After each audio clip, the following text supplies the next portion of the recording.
Where'd you go? Sandow's 14.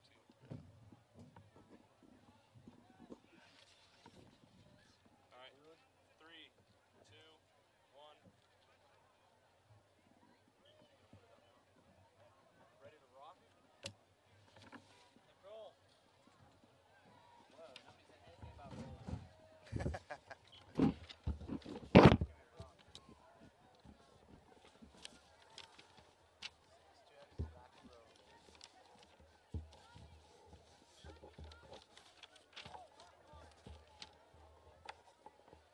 It's windy.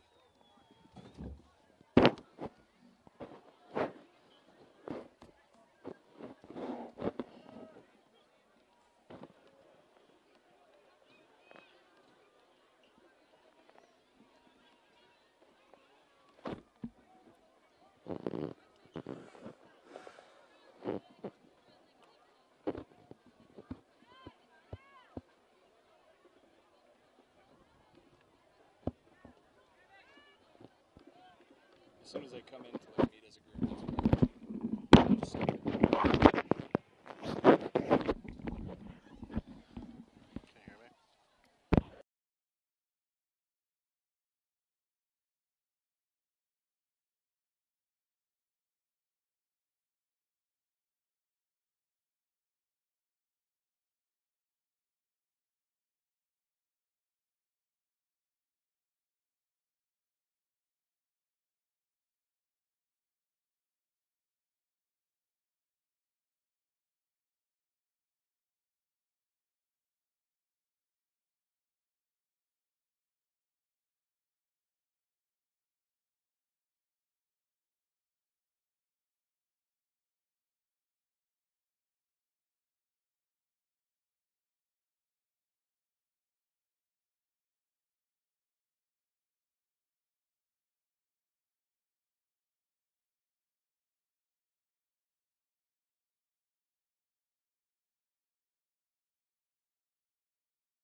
Yeah.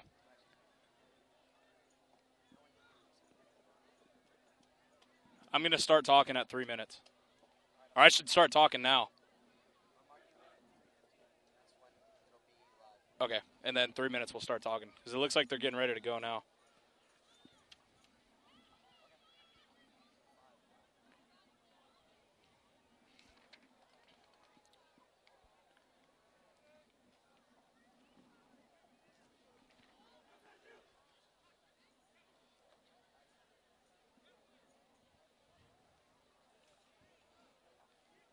Hello and welcome to Friday Night Football here on PlayOnSports.com. It's the PlayOnSports.com pregame show live from Anderson High School at the Bob Reed Stadium. I'm Matt Mellinger alongside partner Adam Levine on your destination for high school sports, PlayOnSports.com.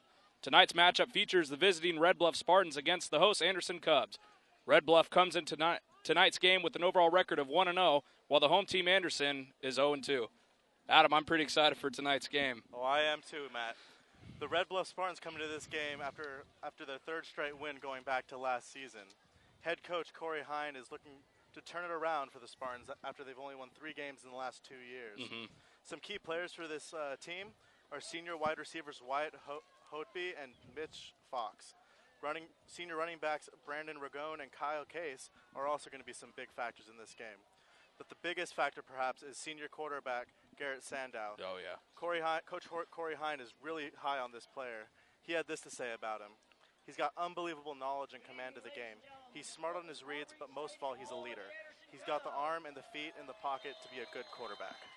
Yeah, Anderson, of course, coming off of their loss last week to Orland. They lost 31-6, allowing 13 sacks in the game. And, of course, their first game of the season, they lost 35-0 against Shasta, turning the ball over 5 times. Red Bluff has had a little bit better of a fate this season. They won 34-0 against Oroville last year. They're going to be looking to continue on that success. Yeah, Anderson's been outscored 66-6 in their first 2 outings of the season, so they are really looking forward to getting things going here offensively tonight as head coach Tim Patterson is looking for his boys to get back on the right track.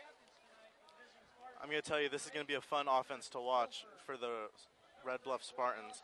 They run a pro-style offense, so we're going to see a good balance in the offense, and they'll be manipulating matchups throughout the game. Yeah. Anderson runs a split-back offense with some shotgun. Their main threats are running back Jeremiah Mershi. He's speedy and agile, and their biggest threat in the backfield, and their leading returning receiver and running back, who also plays cornerback, so a two-way player. Fullback Angelo Allegretto, powerful and doubles as the middle linebacker, and is the leader of this team. Since they have only 26 men on their roster, almost every kid plays both ways. We're going to get a break here real fast for the national anthem. Stay tuned for the rest of the pregame show and the opening kickoff.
Very nice, very nice. Doesn't matter if it's someone singing or if it's the band, I always get chills during the national anthem. It's one of the great sporting traditions here in the United States. Welcome back to Friday Night Football on PlayOnSports.com, coming to you live from Bob Reed Field in Anderson, California. I'm Matt Mellinger, along with Adam Levine, on your destination for high school sports, PlayOnSports.com. Tonight's matchup features the 1-0 Red Bluff Spartans visiting the 0-2 Anderson Cubs. We're all set here for kickoff on a beautiful night here. It's pretty hot today, but it turned out to be just it's really cooled down. Some football. Nice little breeze. Yep. And a kick for the Cubs, number 32, Cody Dimmer. Looks like the Spartans will get the ball first. See if they can continue their offensive success from last week. For the Spartans, number 10, Wyatt Dubois, and number 24, Kyle Case. Wyatt Hopi back to receive for the Spartans. Comes across the 20-yard line before being taken down by a group of Cubs. He caught that almost in his own end zone. That was a pretty successful return for the high school level. So here comes that Spartan offense. We know this offense can be pretty potent. Quarterback Garrett Sandow is wearing number 14. He's going to be looking for his two big targets, Mitch Fox and Wyatt Hotby. They're coming off of a big win last week as well, so look for them to be fired up for it. So 1st and 10 from the 20. Hotby hands off to Tucker Goliford. Picks up the first down and more. That's a great way to start a game. Out to the 37-yard line.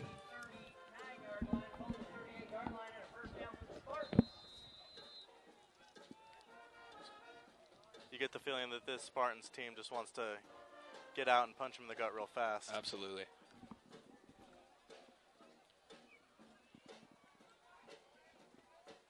Hopi, a quick handoff up the middle. Not much going there, maybe a couple yards. Yeah, I think the Cubs were expecting that one.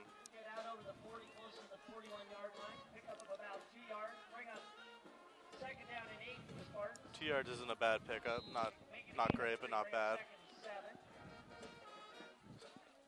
2nd and 7 for the Spartans on the 42-yard line. Quick handoff again. Finds a hole. He's going to take it. Breaks a defender, and he's going to go in all the way to the 5. Touchdown, Spartans. That was Tucker Goliford with a huge run there.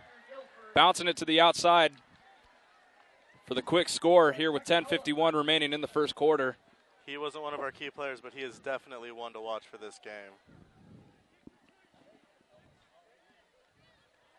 That was his second carry of the game. That was just a thing of beauty there. He found the hole and he just took it.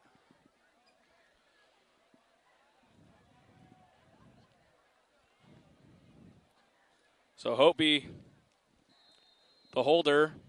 Let's see if Connor Ross can complete it with the extra point.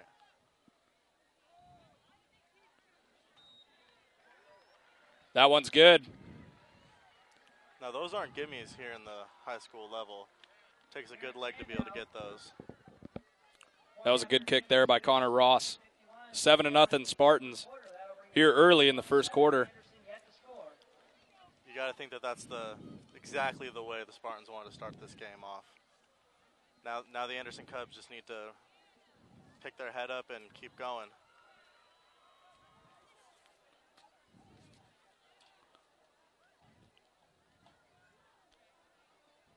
We'll see what Crookshank and the Cubs can do here on their first offensive drive of the game. 10:51 remaining in the first quarter. Red Bluff up early off that big run there by Goliford. Connor Ross is going to kick this off here. Now we can see what his leg is really made out of.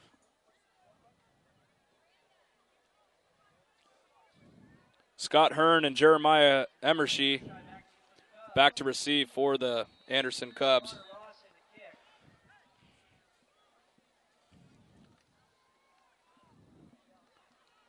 It's a great night. It's windy. Feels nice little breeze. It's just perfect weather. Great atmosphere, good crowd. Ross with the kick. Taken there at the 10-yard line. Jeremiah Emershy out to the 35-yard line. That was a great run back. He got a good 20 yards on that. So here comes the Cubs offense. We'll see what they can do here. First drive of the game. Down 7-0 on the first drive by Red Bluff. They're going to really want to get those 7 points back right now. You never want to go down this early in a game.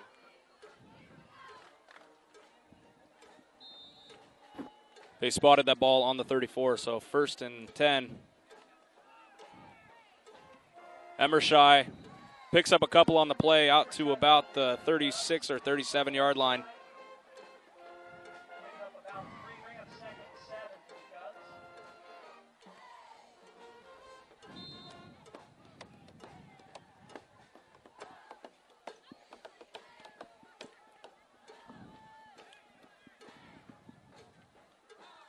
Split back offense for the Cubs.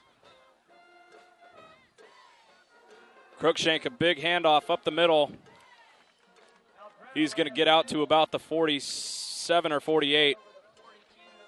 So a 3rd and 2 here for the Cubs. That was a really powerful run. He just put his head down and went. You know, it looked like he was going to lose yards on that. They had a couple Spartans right there on him as he was getting the handoff. Able to shake free and get a few on that play. He's a big, strong guy. He wasn't going down without a fight. Quick handoff up the middle. That's good enough. Got the first down. That's what you want to do. Randy Bloom, the 5'9", 190-pound senior, gets a first down on that scamper up the middle.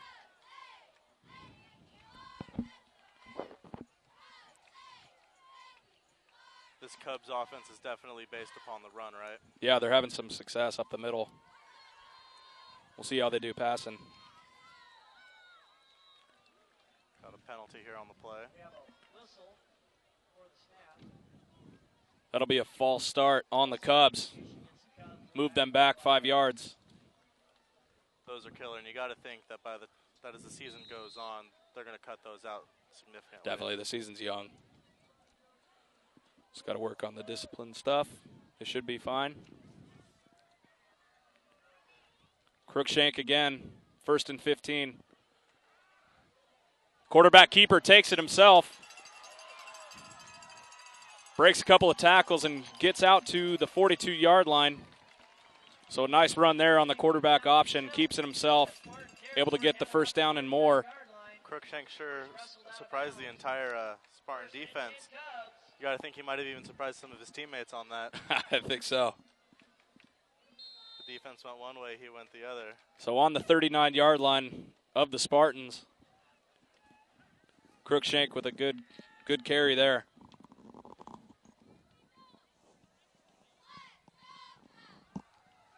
Hands it off to Emershai.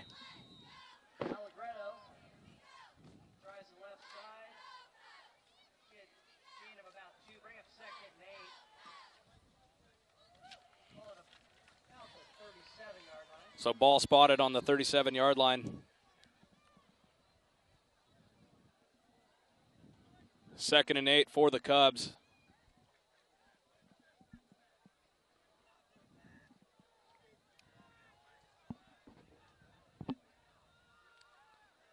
Quick pass over the middle.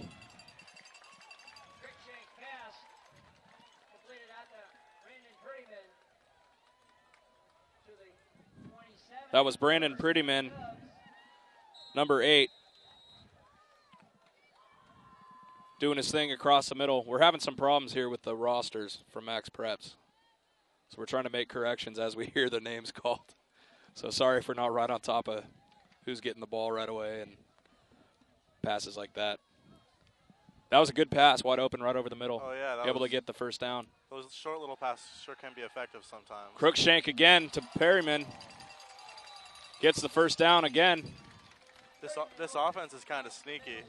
They get you thinking they're just going to run the ball the entire time, then they come out with 2 short passes like that. It can be pretty effective. Correction, Prettyman. Not Perryman, like I said. Yeah.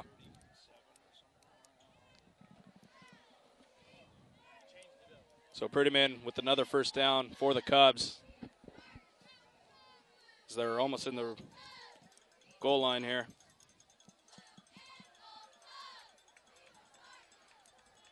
Keeps it himself, Like but a flag on the play. I think that was a false start. Illegal shift. Those are drive killers. You got to cut those out. There was confusion on that.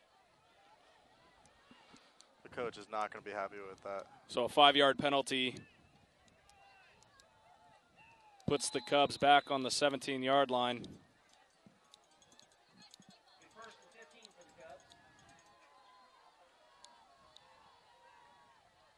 Crookshank hands off to Emershai. Emershai finds a hole, and he's going to take it in. Touchdown, Anderson. That was an outstanding Wow. run. So a couple penalties on that drive, but they're still able to find a way to even the score here, or hopefully even the score. As impressive as that drive was, the offensive line did their job on that, and they're the ones that paved the way to that touchdown. So the Cubs answer right back with the touchdown of their own. That was just a thing of beauty.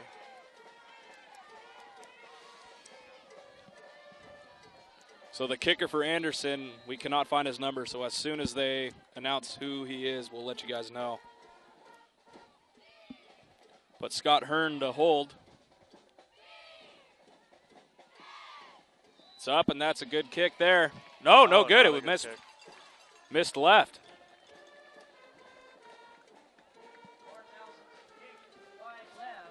I think we're in for a pretty exciting game if it keeps up like this. Two very explosive offenses. That's my son, Lawrence Alcens. Number 14. Almost didn't think he was going to do PhD. So that was Lawrence Alcens with the kick.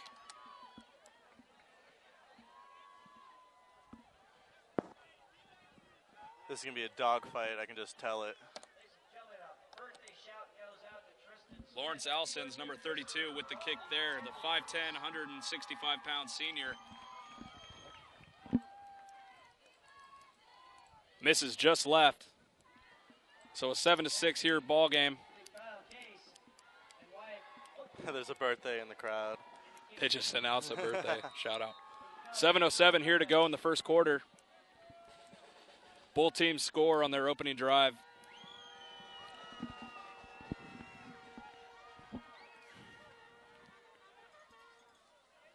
Hotby breaks a couple of tackles on the return.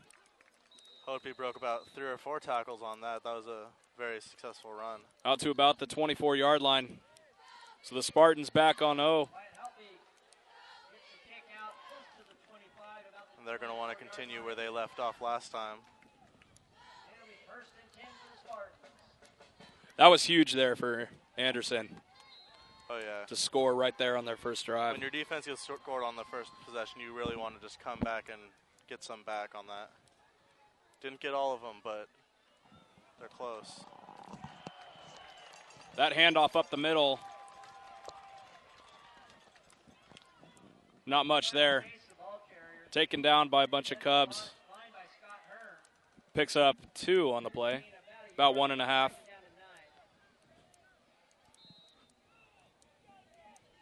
That was a monster hit by Scott Hearn. That was big. He just leveled him. 2nd and 9 from the 25-yard line. Shotgun, man in motion.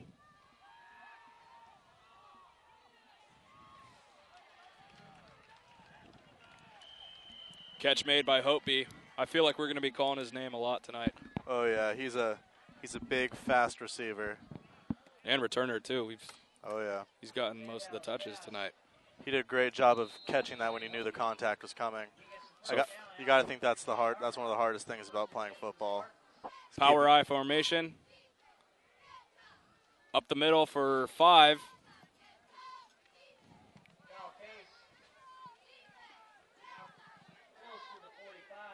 Kyle Case gets 5 yards on that run. Spartans have 2 backs that they like to run. Kyle Case is their speedy tailback, and then they run Brandon Ragone as their fullback. So in the shotgun again, the Spartans. Looking to throw deep here. Airs it out to Hopey, but bounces off of his hands there. He's going to wish he had that one back. That went right off his hands. That was a beautiful throw by Sandow. Sandow threw that one a little short.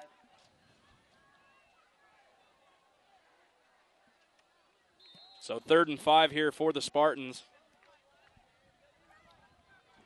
on their second drive of the game.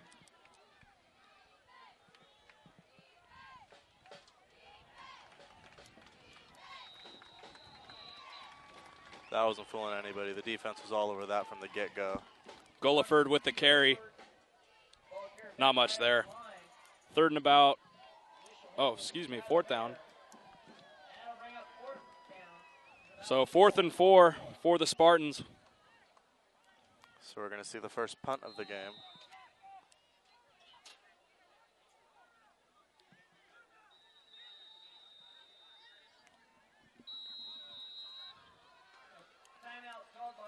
So Red Bluff is going to take a timeout here with 4:53 to go in the first quarter. There must have been some confusion on the sidelines for that. It's pretty early for calling a timeout. We're still trying to figure out these rosters, get the numbers right. We apologize if we're slacking a bit on the delay.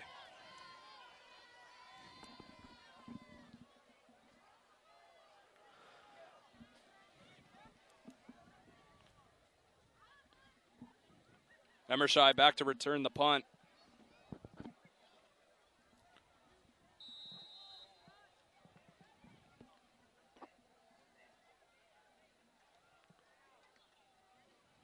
Good kick there. And they're going to watch that go into about the 8-yard line. That's exactly what the Spartans wanted on that. Pin them inside their own 10. So Crookshank with 4:44 here to go in the first quarter. Going to look to build off that last drive. It'll be interesting to see if they can do it. You know, they want to take the lead on this possession. Now we get to see what the Spartan defense is made of.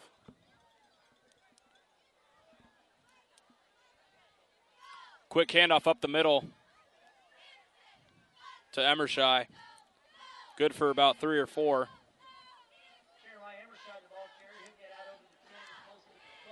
Jeremiah Emershai, the 5'8", 150-pound senior. Not a big guy, but definitely a threat in the backfield, a powerful runner, very quick. We're going to be calling his name a lot tonight as well. The thing about those guys who aren't exactly big in stature, they're big in heart. Crookshank with the option. Not much there. Defense did a good job of covering that up. So 3rd and about 6 for the Cubs.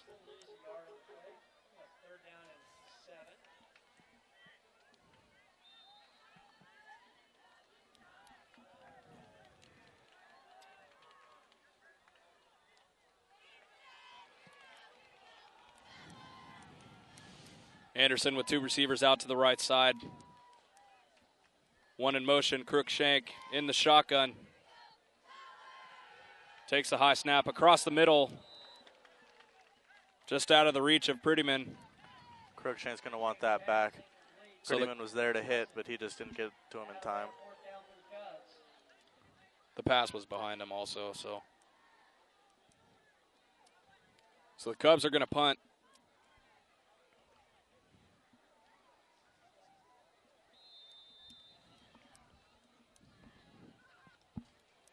That's exactly what the Spartans wanted. They're going to get the ball around the 50 and possibly run it back to as close as the 30.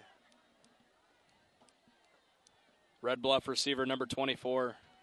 His name is not listed here on the roster, so we will fix that as soon as we are able to. Wow, he's going to punch his way through a bunch of Cubs tacklers. Picks up an additional 5 yards, just shaking and breaking the tacklers there. That was a nice run. It was a nice run. Now the offense has an opportunity to do something special on this next possession. The pep band here is playing the Rocky theme. It's getting me pumped. Oh, yeah. 3:12 left to go in the first quarter.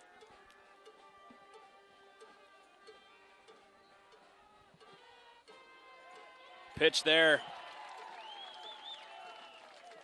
Stopped by Scott Hearn. That was an excellent tackle by Hearn. Read that play very well. Oh, yeah. Able to bring him down for a 6-yard loss. He was with that from the very beginning.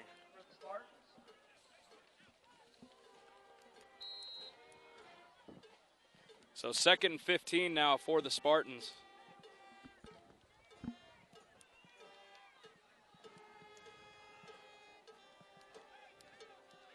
Only one receiver.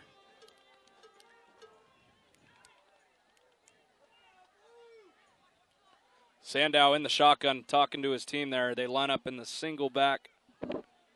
Power I. Quick pass. Over to Hopi. He's going to break it before being dragged down at the 15.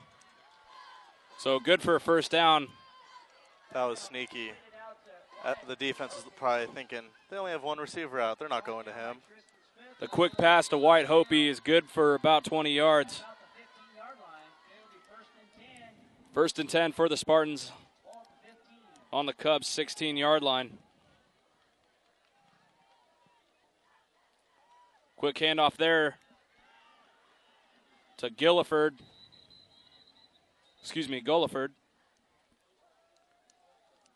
Down to the 10-yard line. Should get forward progress on that. So 2nd and 5 for the Spartans.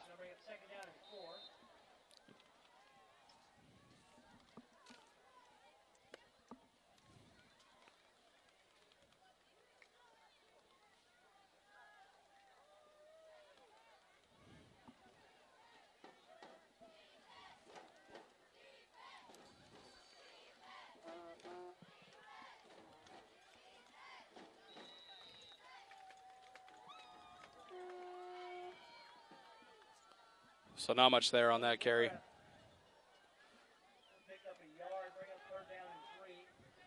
Very manageable. That was number 32 for the Spartans, but no 32 listed here on their roster.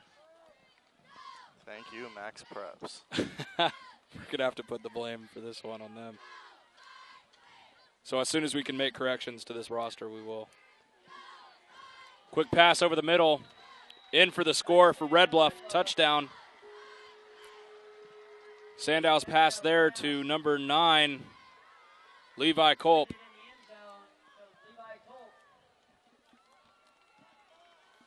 This Spartans team is very senior-oriented. All their key players seem to be seniors, so they're ready to have some success here. So that's 2 possessions, 2 scores there for the Spartans.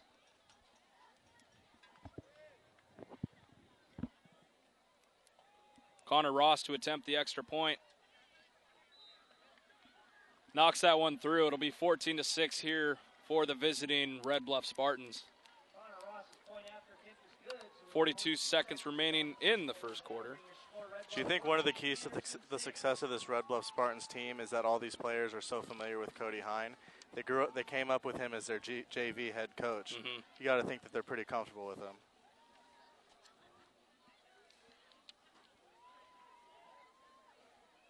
PlayOn Sports is on Facebook and Twitter, giving you news and information and links to great highlights. Follow us at PlayOn Sports on both Facebook and Twitter. You can also access thousands of live and on-demand games on YouTube and youtube.com/PlayOnNetwork. Keep up with all the high school action every week from your destination for high school sports, PlayOnSports.com. Matt Mellinger here alongside Adam Levine on a wonderful Friday night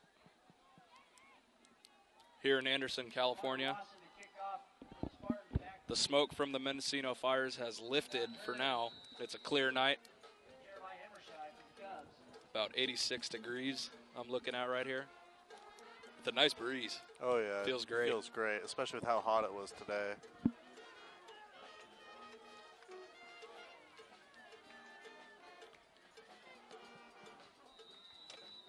It's a quick kick right there. What looked like almost an onside kick. Do you think that was an onside kick that they tried? That'd be sneaky. So here comes the Cubs, led by quarterback Jason Cruikshank. Scoring on their first drive off of a big run They responded last time. Let's see if they can get some points back again here. Quick handoff there, finds a hole. Moves his way to about the 46-yard line. That was a powerful run. Took 3 defenders to take him down. 46-yard line. Pick up a 6. Bring up second down and 4. Initial stop was by Tucker Gilliford. That was Angelo Allegretto on the carry.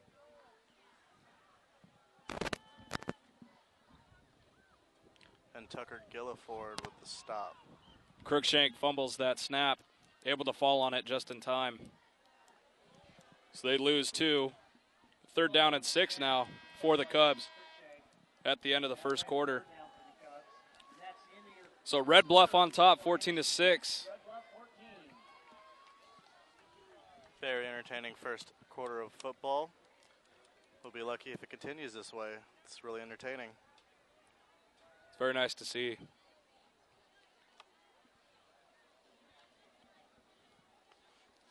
Ladies and gentlemen, don't forget to buy your 50-50 raffle tickets. Help support athletics here at Anderson High School. Win half the money collected tonight. Big crowd, should be a large pop tonight.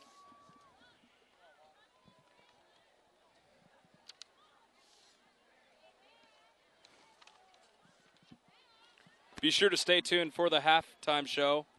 I'll be reading scores from around the league here in Northern California, as well as talking about some of these plays here that we've seen so far in the first quarter and what is going to be coming at us here in the second quarter. There have been some very impressive plays so far in this game. There's been some sneaky runs and some really nice throws that have been made. Both teams are showing that they can get it done on both in the ground and in the air.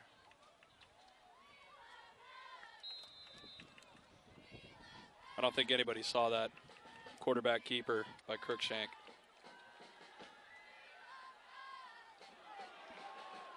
That's going to be pass interference. Pass intended for Prettyman, broken up, but there's a flag on the play.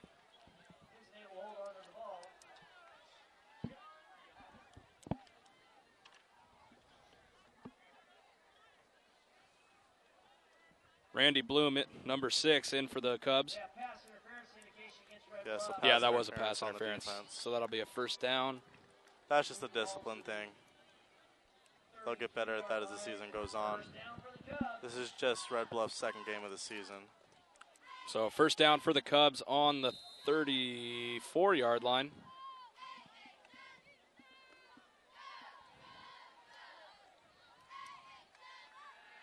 Crookshank passes to Tristan Smith just over the reach and out of bounds.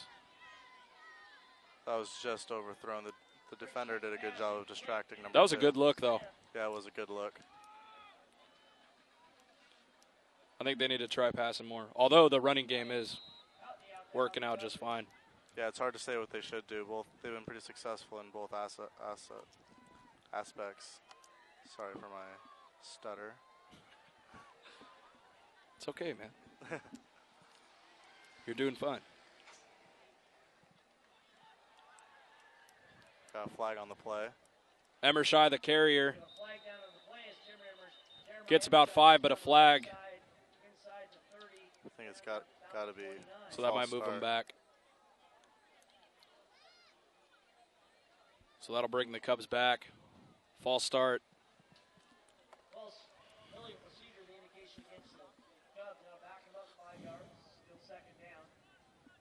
Number 2, Tristan Smith, is back in the game. It'll be interesting to see how these guys do, their receivers. Yeah, the receivers seem like they're poised to have a breakout game. Just a matter of Crookshank hitting them. They do run the ball a lot. It's a matter of keeping your head in the game and being ready when your name is called. Receiver in motion in the shotgun formation.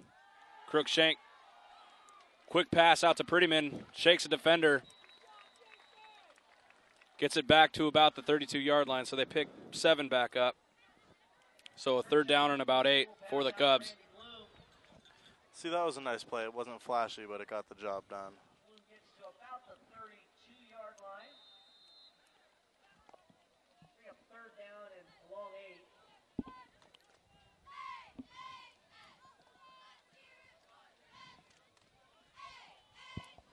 Now let's see what the Cubs can do on 3rd and long.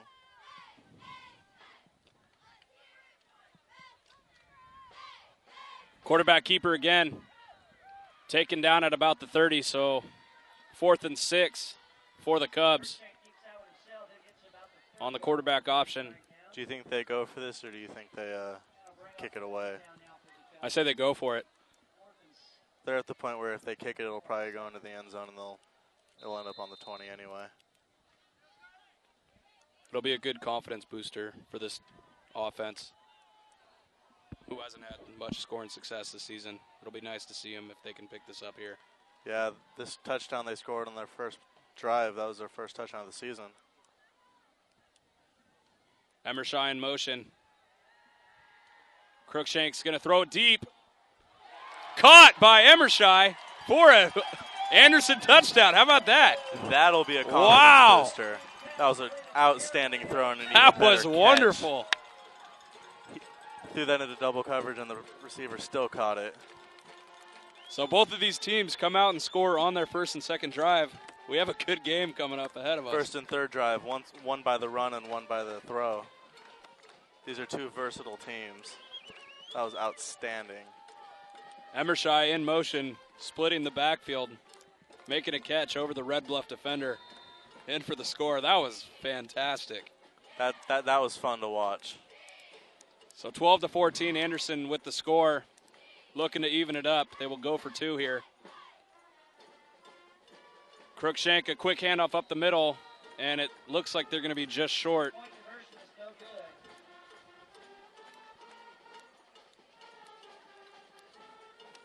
That was great. As great as a player that was, they need to get these extra points.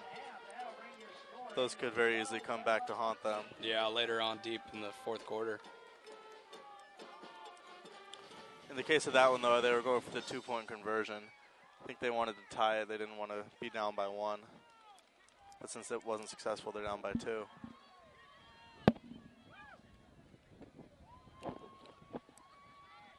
You know, we're so high up and so far back that we're having trouble reading some of these numbers also.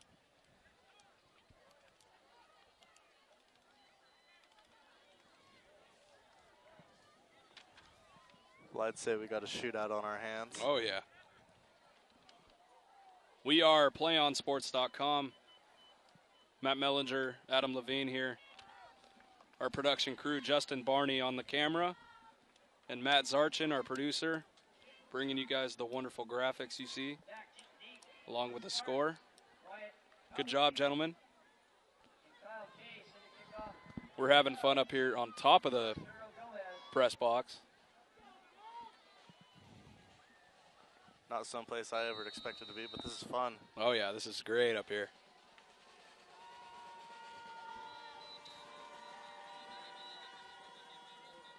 Lawrence Allsens with the kick. Put a flag on the play. Looks like we're doing it again. Yeah, 14 is Allsens. 32 is Arturo. Gomez. See, we have here. Lawrence is 14. Wide receiver, safety, kicker. Quarterback, wide receiver, defensive back. Yeah. Quarterback. He plays like 6 different positions. Yeah. Probably the only one listed as a position player.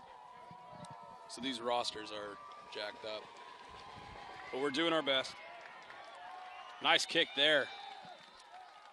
That worked out well for the Cubs. That's going to go into the end zone for a touchback. So the Spartans on their own 20-yard line. See if the Spartans can continue their explosive offense, or will the Cubs be able to get a stop here? You know, it's fun. I hear myself competing with the announcer down there. Gentlemen, there was a black purse found out in the parking lot. You go to the ticket booth and can identify it. Is that black purse yours, Matt? The black purse is not mine. It's actually Justin Barney's, our cameraman. He's looking at us going, right, I forgot it. The PA announcer just announced that there was a black purse found at the parking lot. I'm giving Matt some grief, and he's passing it on to Justin. Dylan Milton with the carry. Picks up 4 on the play. It's the first time we've called his name tonight. The 5'11", 200-pound senior. Mitch Fox ball carry. He picks up 5, bring up second 5 for the Spartans.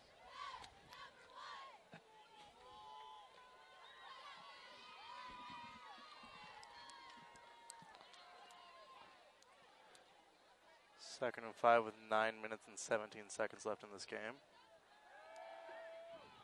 Sandow's pass. Good over the middle. He's going to break it. But dragged down at about the 40-yard line. Mitch Fox with a good catch and run. This Spartans team has a lethal combination of a quarterback with a great arm, great feet, and wide receivers with some great hands and great feet. Good on that option, too. Oh, yeah. A dual threat. Nice job there by Garrett Sandow. And Mitch Fox. The clock starts running again, as the referee indicates.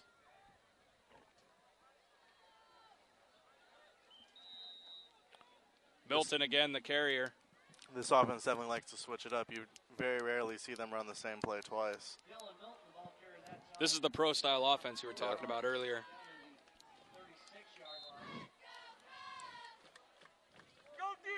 If you're wondering why it seems like something you might see on Sunday morning, Oh, yeah, cannot wait. that's why. Football's back. And in Packers, full Niners. swing. 2 receivers to the left. 2 in the backfield here for the Spartans.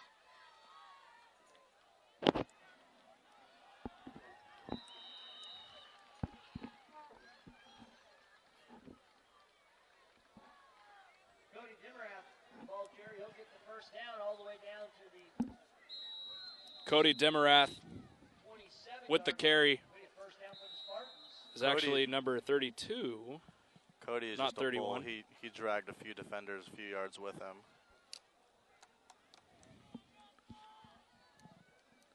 So Spartans with the 1st and 10. Another quick pass again That was a very nice first to down. Hobie. Brought down around the 5-yard line. So nice catch and run.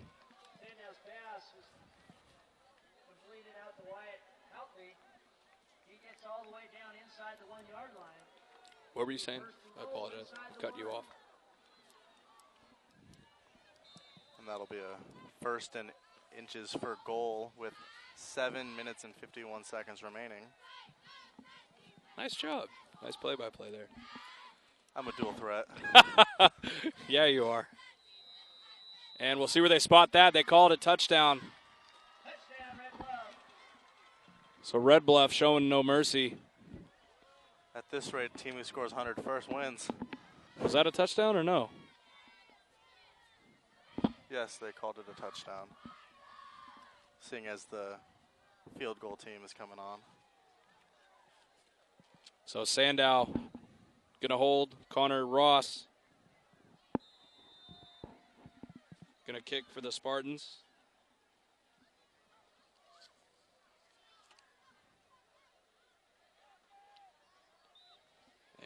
And that one is good. Connor Ross doing his thing, kicking those extra points. Connor Ross is having himself a game. 7:47 here to go in the first half. Score, Red Bluff 21, Anderson 12.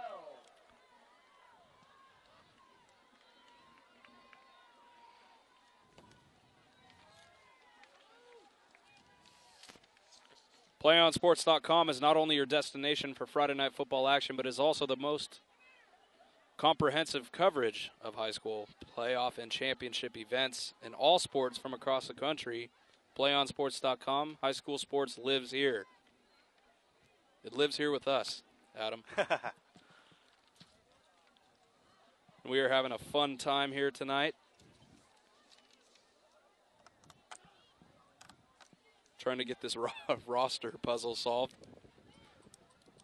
so we can have a decently called game by the two of us. Amateur broadcasters.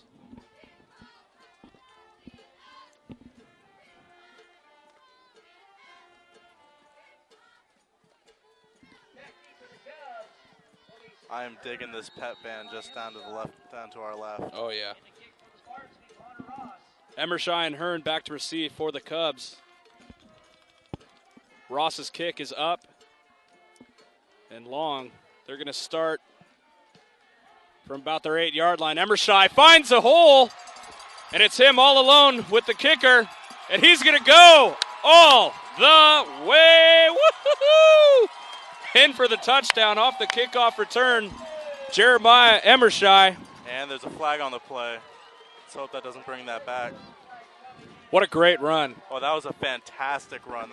Those are always really exciting to see. I think that was something after the play. I don't think that was a flag for blocking the back or anything. So that's going to stand. Emershai limping off the field a little bit, it looks like. Or just trying to catch his breath. Wow, that was Cubs, awesome. That really gives you some adrenaline. That was great.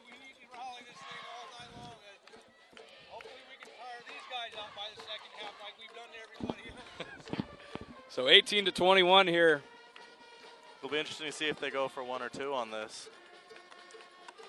I say go for 2.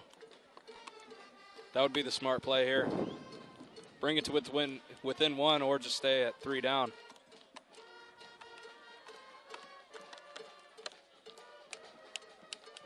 $7:30 to go in the first half.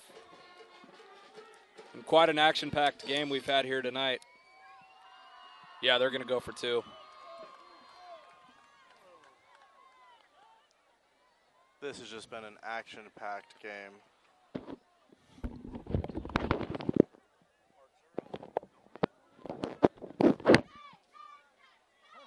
funny.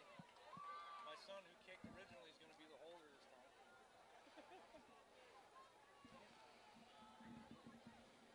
Paulsens is going to hold.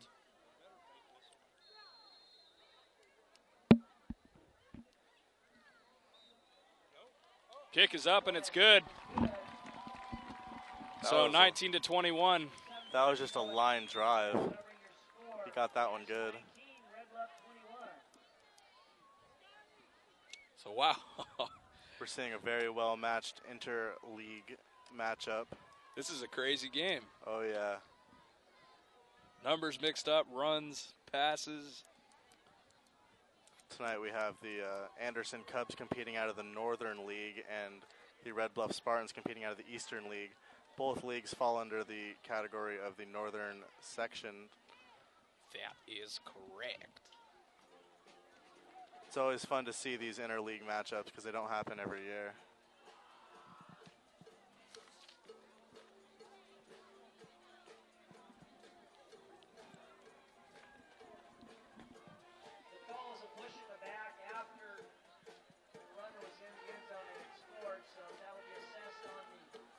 Tonight's gonna be a good night. So great job there by Anderson. Emershai with a great return. Goes about 92 yards on the return.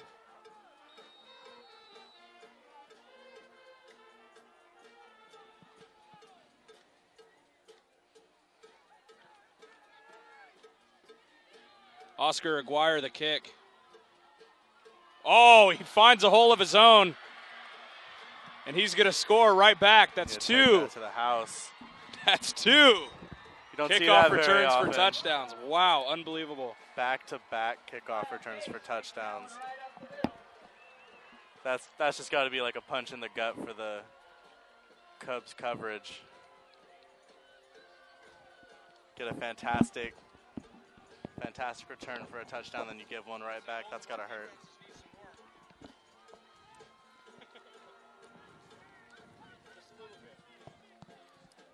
That was number 34, Alex Hagan,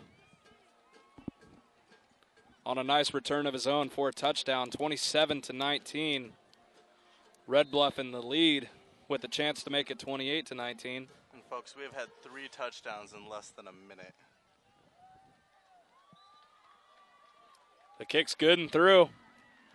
28-19 with 7:18 remaining here in the second quarter. We have ourselves a shootout. Oh, wow. A lot of times you'll be happy to see 28 points in a game, and there's still 7 minutes left.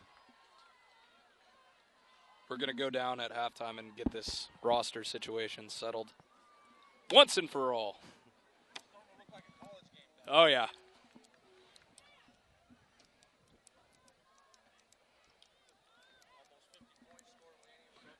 Oh, yeah. The cameraman next to us said this game is starting to look like a college game, and I couldn't agree more.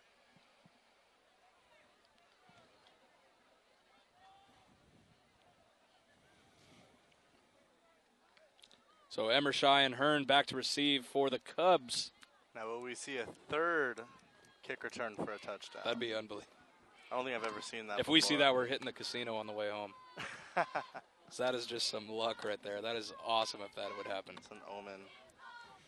Back deep for the Cubs will be Scott Hearn and Jeremiah Emershai. Our production crew doing a very good job.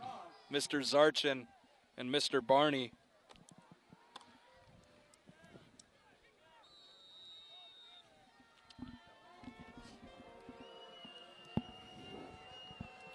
Connor Ross set to kick for the Spartans.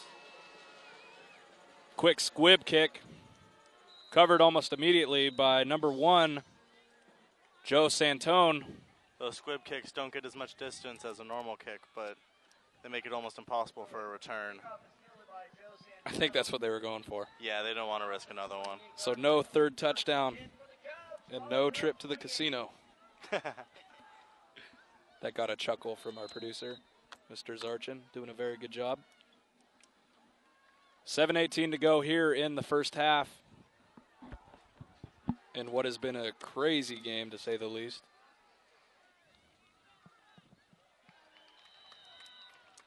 Not much there for the handoff. That even lost a few yards. Emershai gets stuffed almost immediately, losing a yard, so a 2nd down and 11 for the Cubs. Cubs in the blue and gold uniforms, Red Bluff in the white and green, forest green.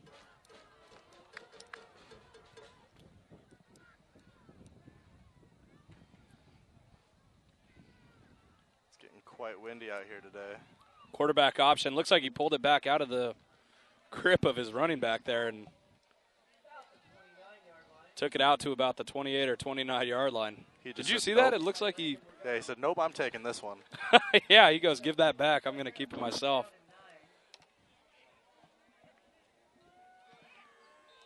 Jason Crookshank on the quarterback option. Pulling the ball back from his running back. Another 3rd and long situation. It'll be interesting to see if they can convert this. Emershai in motion. The snap to Crookshank. Quick pass to Scott Hearn. It looks like they're going to end up just short on that. We'll see where they spot it, but maybe just short. Nope, they're going to move the chains. So 1st down for the Cubs. On the catch and run by Scott Hearn. I think the difference in these offenses is that the Cubs offense, they like to grind it out, whereas you see some more risky but also more bigger plays that come from the Spartans. And I think it comes down to that offense. They run a pro-style offense. The pro-style offense, you're going to see a lot more risky plays. Got to have a lot of faith in your receivers when you run that offense.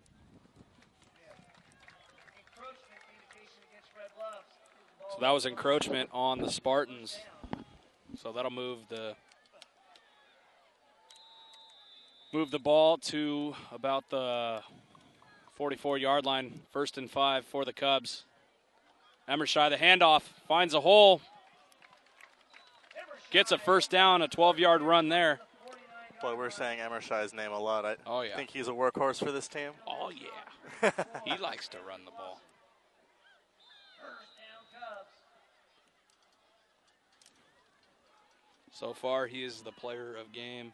The Cubs like to give him the ball, and he's all too happy to take it. He's happy to accept it. 5:10 remaining here in the second quarter. At halftime, during the halftime show, I will be reading you guys scores from around the league, as well as going over some of this crazy action thus far. And a flag on the play. It looks like it's going to be a delay of game on the Anderson Cubs. So that'll march them right back to about the 46.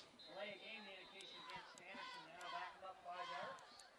Ball beat their own 46. That's just simple clock awareness when it gets down that low. You have 3 timeouts left. You need to feel free to use one of them. Crookshank with the fake handoff is going to run through the middle, shedding a couple tackles. He just made that up and then some. So a 2nd and 3. Crookshank isn't afraid to take it and run with it. He's not afraid of some contact. Excuse me, 2nd and 4. Kyle Case making the stop. Way to get those yards back after that delay of game. Yep. So you were right. As the season progresses, these are simple mistakes that they'll work out, these kinks. Up the middle. Emershai doing his thing. Picks up another first down. Another 10 yards or so on the carry. That was a fantastic carry. He took a gnarly hit from Jamie Gonzalez, He's number 30. Truly is. The epitome of a hard worker, fast runner, agile guy. Yep.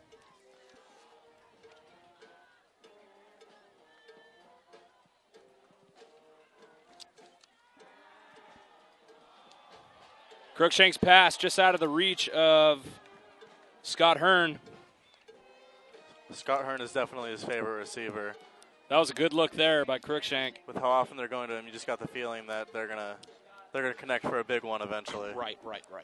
No, yeah, definitely. That was a great look there.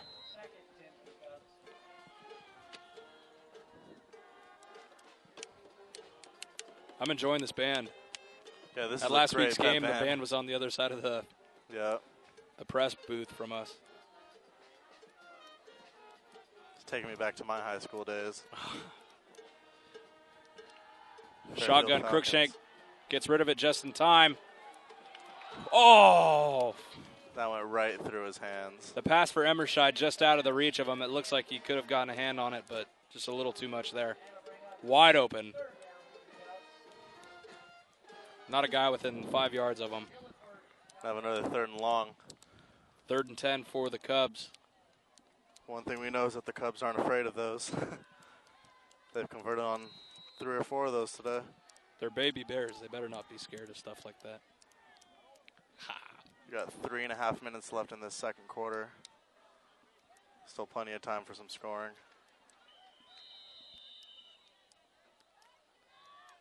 So they will take a smart timeout here with 3:30 remaining in the second quarter.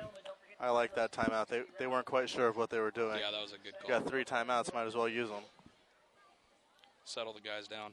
Yep. If you'd like to see a replay of tonight's game, PlayOnSports.com. PlayOnSports.com will have it online tomorrow.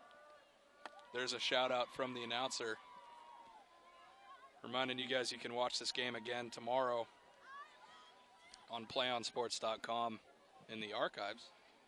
Scroll down the page and click the page numbers until you see us here. It'll say Anderson or Red Bluff at Anderson. Really? Is that what game we're doing right now? What, you thought we were in Chico? I'm just kidding, buddy. We made a nice little drive from Chico today. Listening to some country music, having fun. So 3rd and 10 here for the Cubs. Emershai in motion. Crookshank from the shotgun. Looks downfield, finds him. Looks like he's going to be just short on that. Brandon Prettyman with the catch. So it'll be a 4th and short, about 2 or 3. You got to think they're going to go for And it on again, this yeah, one. absolutely, why not?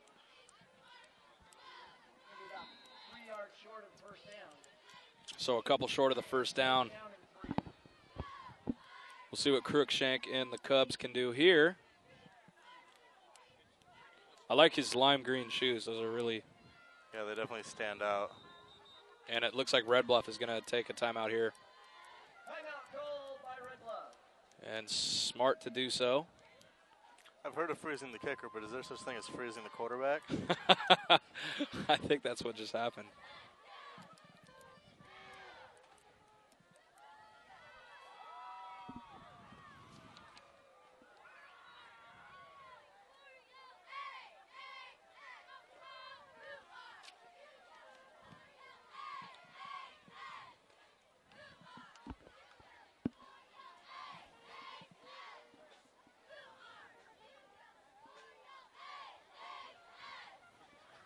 Be sure to stay tuned for the PlayOnSports.com halftime show. We will go over some of the craziness from this game so far, as well as tell you folks the scores from around the section. Tim Azevedo and his lovely wife Jill on the sidelines. Also a reminder, Measure C will be on the ballot coming up in November. Looking to build a new ag facility here in Anderson.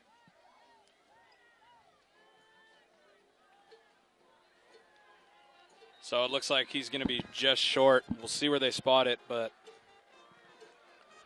2 minutes and 51 seconds. This Spartan offense is going to be very happy about their field position. They got plenty of time to march it downfield and score again. Red Bluff Holes takes over on downs. so Crookshank 10 for the Spartans. and the boys unable to convert that fourth down. It'll be Red Bluff ball on their own 25-yard line.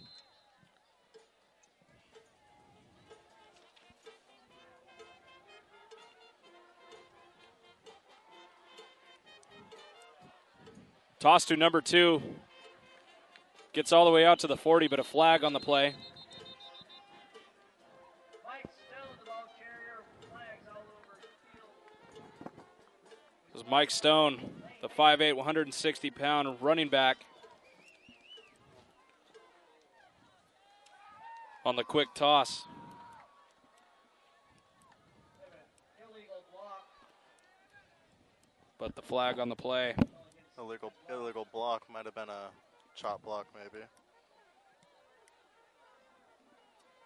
So that'll bring him back to about the 20-yard line. 2:45 remaining here in the first half. I really love how well Garrett Sandow is running this offense. He goes up there and he takes command over his offense, and that's one great thing that you want to see in a quarterback.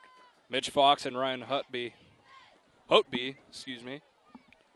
Pardon me. His two main threats as receivers. And still first down. Be first and long for Red Bluff.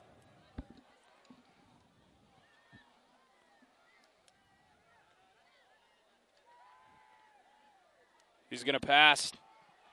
He airs this one out. Just out of the reach of Mitch Fox.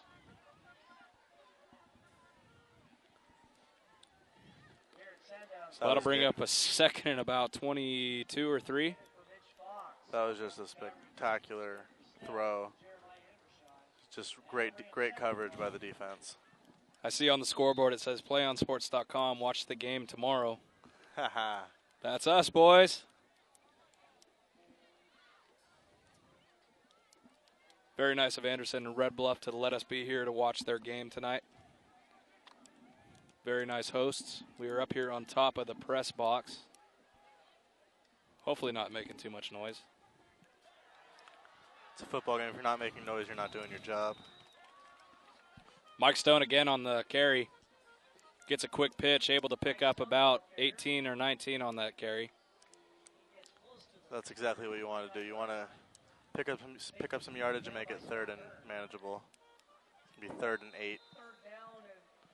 Still plenty of time left in this half with 2 minutes and 17 seconds.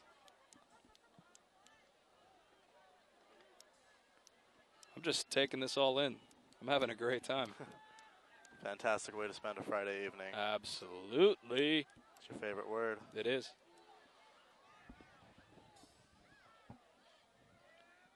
Sandow in the shotgun.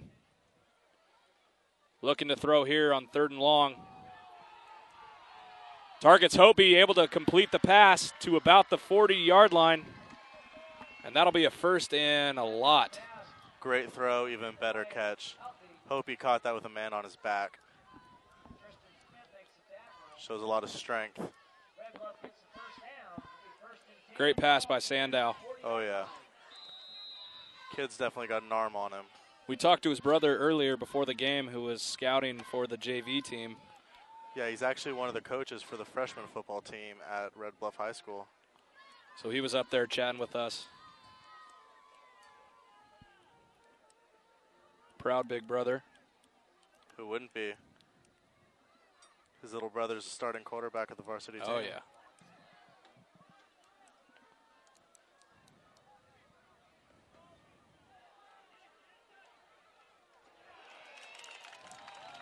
We got a flag on it. 4 receivers on the left side. Gotta think that's an illegal formation. Looks like a quick pass, and it looks like they were going to, again, throw it downfield after the quick pass out to them with a few guys to block. I've seen that before.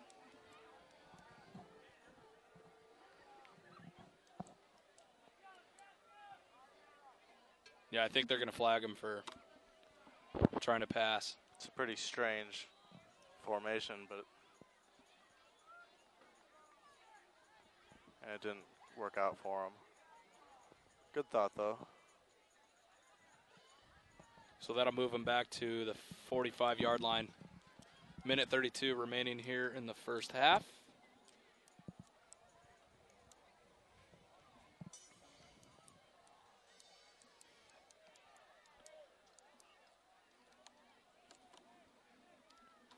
We are nestled in Anderson, California. We had a good look at Mount Shasta to the north and Mount Lassen here directly east of us earlier.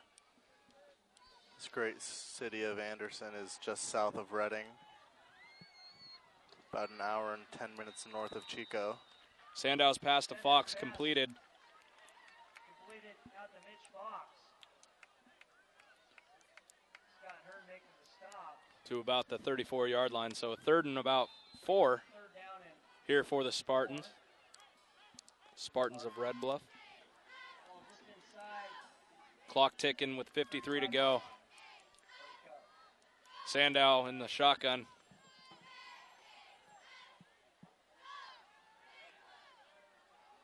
Nice pass protection. Oh, just out of the fingertips. That was great coverage by the Cubs defense. Bounces off the hands of Fox. Sandow's pass incomplete. Intended for Mitch Fox. Jeremiah Hemmershine breaking that pass up. So 4th and 4, but a flag comes out. Now the penalty Looks flag like the coming in. Red Bluff coach is jawing a bit with the sideline ref. Yeah, he didn't like something that he said. If he's not the head coach, that's why we want to fight him. So that'll turn their 4th and 4 into about a 4th and 14. Oh, never mind. Just a sideline warning. And some Red Bluff fans not liking that one. Red Bluffs fans are, they're well represented here. Yeah, nice turnout The tonight. visiting bleachers are almost full. Nice turnout by both teams. Fans, Makes parents. for a great atmosphere. Oh, yeah. This is what Friday Night Lights is all about. Fourth down and 4. So 4th and 4 for the Spartans. Sandow's quick handoff to Cody Demarath. Cody Demerath, the ball carrier. He'll get the first down just inside the 30-yard. So they're going to spot that at about the 29-yard line. That was a great, So great gets run. the first down. keeps the drive alive.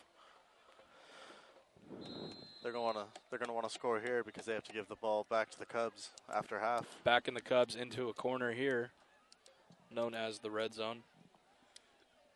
20 seconds and counting.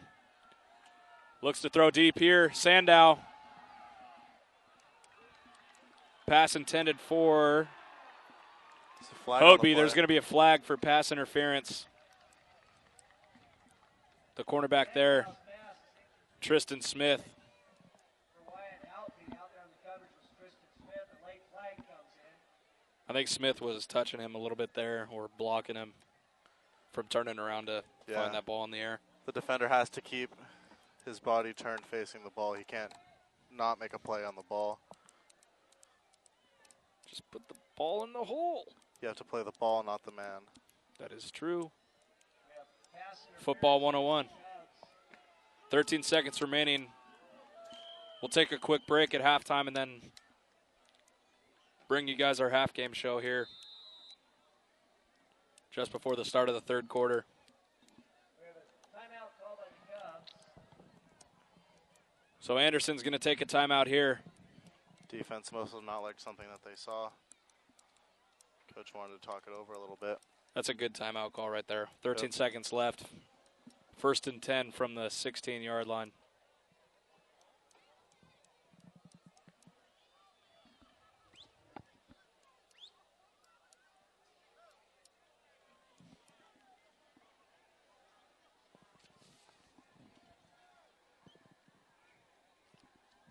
Jason Crookshank with those awesome cleats that I can see from up here. The neon green cleats. I think he wants to be seen. I got to tell you right now, I am very impressed with the way Anderson's come out and played here in the first half. Oh, both teams have just been extremely impressive. Both offenses, that is. Defensives they could use a little bit of work, but I'm sure they'll get better after half. Anderson looking to get their first win. Down by 9. Sandow's pass completed for a touchdown. It's going to be a touchdown Fox. To Mitch Fox. Mitch Fox is just the man. So Red Bluff able to do damage here late in the first half. 8 seconds left. Touchdown pass to Mitch Fox on the quick out. With this offense that Red Bluff runs, it's almost pick your poison. Run or pass. They're effective at both. That pro-style offense certainly looking like it here tonight. Yep. So Red Bluff with the chance to make it 35-19. Connor Ross's kick is good. And that's good because they're going to be giving the ball right back to Anderson here in the second half. So 8 seconds left. Look for a quick squib kick. Hopefully take some time off. Just run the clock down. Maybe get a snap in for Anderson and hit the locker room. Both teams have some things to talk about during the half. Oh, yeah. Mostly pertaining to defense.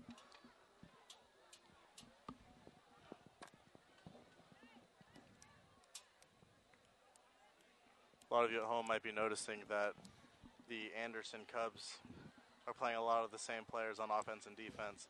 That's something that you see a lot in high school football, a lot of two-way players. And especially with this Anderson team, because their team only has 26 players total. That's a little more than half of what you're allowed to have on your team. You know, that's where conditioning is going to come into play. Yeah, this team's going to especially late in the second half. You're going to have a bunch of tired guys or not tired guys, depending on how they condition. Keeping guys fresh. Quick squib kick. Taken by Prettyman. So that takes 2 off the clock. So 6 seconds left here in the first half. There's some time here for a last second shot downfield. Or would you just take a knee and take it to half? I say go for it. I'd go for it too. Throw a bomb. Down by 16, might as well. But that might be a reason why I'm not coaching and I'm broadcasting instead.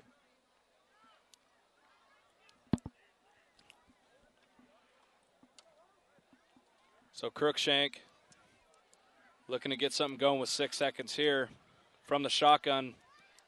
Emershai in motion. He's going to keep it himself to the 50-yard line. The timer is done. Tripped up there around the 45-yard line. And that's going to be halftime. So that'll do it for the first half. Stay tuned. We will have the halftime show coming up before kickoff.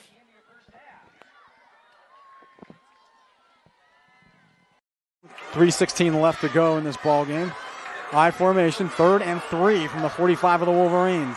And this time, holy cow! Dion almost hands it to the Westview player. He's going to run this to the 5-10. Touchdown, Wolverines! How did that happen? That was Snyder. Holy cow! He was in the backfield before the running back could even get the handoff. He took the handoff from Dion. He took the ball right out of Dion's hands and just... Holy cow! Can't say I've seen that one very often. Snyder comes shooting in from the A-gap. I think Dion froze when he saw him. He's ready to hand off to his running back. He froze when he saw him and just let him have the ball. 12 seconds to go. Oh, you could hear a pin drop. 5, 4, 3, 2. Get the snap off. Last play of the game. Brewster rolls right. Gets away from 2 sacks. Dons win. Sack at the 20-yard line. What a game. And number 40, Lucas Zinder with the game-saving sack. And there is heartbreak on one sideline and a jubilation on another. Offset eye for the Grizzlies as Keeney takes it under center. They'll send a man in motion, pitch back to Bird on the sweep. Bird finds a seam. He might go, folks. 20, 15, 10. Drags a tackler. Touchdown! Bird goes 38 yards for the touchdown on the sweep. One more snap is all it's going to take. And there you have it, folks.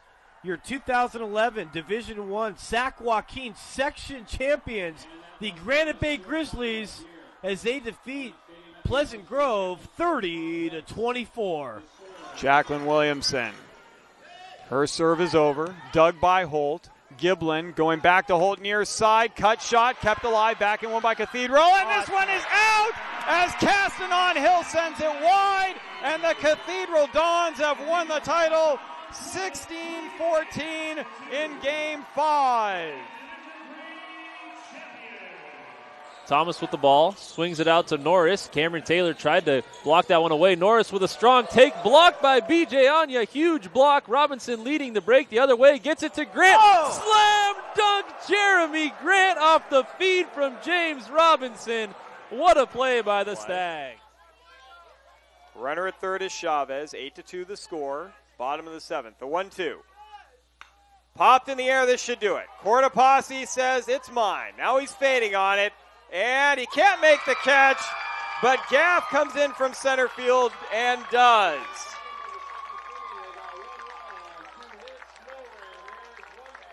Congratulations to the St. Mary's Rams, a three-peat. They win it 8-2 against Franklin to take the series 2-0. But this is time to run an offensive set that you've done all through the season in practice. Yeah. And you also, you get it to your hottest player right now. Just like they're getting into Eichhorst right here. He's going to try to create some space, find somebody on the backside that's open. Eichhorst flush out to the right. Oh, breaks free of a player. Eichhorst on his own. Shoots and scores. Bounces a shot home. Coos can't handle the shot. Eichhorst takes off the shirt and the helmet. And how about that? Alex called it. Eichhorst, after sustaining the injury in the third quarter of play, has scored the game winner with 22 seconds gone in the overtime period. Dogpile on the field. Marin Academy take it. A fantastic finish to this game. And, well, I hope his other ankle isn't hurting after this. Hancock to his immediate left. 2 receivers far side, 1 near side. Hancock on a counter right side. He's inside the 10. He bounces off a tackler at the 10. The 5. Touchdown, Helix. And behind Hancock, the field is littered with white jerseys on the turf. Wow. Hancock not to be outdone by his fellow playmakers on offense. Put on a show on that short 12-yard touchdown run. Looked like he was down after 3 yards. Just threw a defender on the ground. Sophomore Chris Cardos that's under center. In their tight wing formation, Lycos in motion. Second back through is Freeman. Freeman just knocking people over. Look at him run, breaks through, 4 tackles, and now it's just a foot race to the end zone. And Freeman's going to go the distance. Touchdown, Imperial, on the first play of the second half. 2nd and 6 for Imperial from their own 47. They're going to give it to Freeman again off the left side. And Freeman gets by one wave and down across the 40-yard line. Still on his feet. Look at him run down to the 20-yard line. One man to beat. Gets by him. Touchdown, Freeman. How did he do that? Holy cow. 64-yard touchdown run. His 5th of the game. Royce Freeman, ladies and gentlemen, you're about to see the top rushing, and as I look over to our partners at KXO Radio, the top rusher in the San Diego section for the next 2 years. That's just amazing. That is just amazing. They hit him in the backfield. They hit him at the line of scrimmage. They hit him a couple of yards downfield. They hit him again near the goal line. Keep those Lowell fans quiet over there.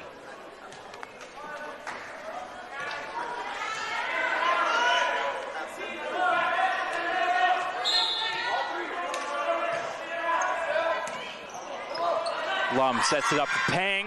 Long, it's out. Low, a magnificent 7 titles in the San Francisco section in dramatic style as they pull out a fantastic victory over a spirited Galileo Lions team. They win the 4th game, 31-29, and they take the 2012 Academic Athletic Association San Francisco section title. Officials say no 5-second count can be started. Nobody was close enough defensively. Lyle's going to swing left side. Robinson. Here is a backdoor lob for Grant. They've been wanting that all game. And they got it, 50-42. They lulled you to sleep, and then they hit Grant on the back door. They trail by 2. McMorrow's kick is on the way, and it is good. St. Augustine has their first lead of the game, 21-20, with 25 seconds to play. The senior McMorrow with a huge kick, not the longest of his career, but the biggest of his career. St. Augustine leads it 21 to already lining up. They won't even have to run that one more play. They just acquiesce. Why bother? So there you have it. Your 5-time defending Division III champions, the Cathedral Catholic Dons, running up, over, and through Olympian 41-0 here from Qualcomm Stadium. Patriots down 21-17. Great ball game here. Dillon taking it, looking right, throwing it up top to Gaines. It will be caught by Gaines. Oh, my goodness. It looked like the defender had it, but Gaines stole it away from him. Jason Gaines, are you kidding me, my friend? Oh, boy. It looked like for sure we had an interception by the Tories, but as they both were going to the ground, Jason Gaines just wrestled it away from him. Shane Dillon to Jason Gaines on an 11-yard play. Fanchen in the game, now out, replaced by Hayashi, the libero for defense. Wenzel serve.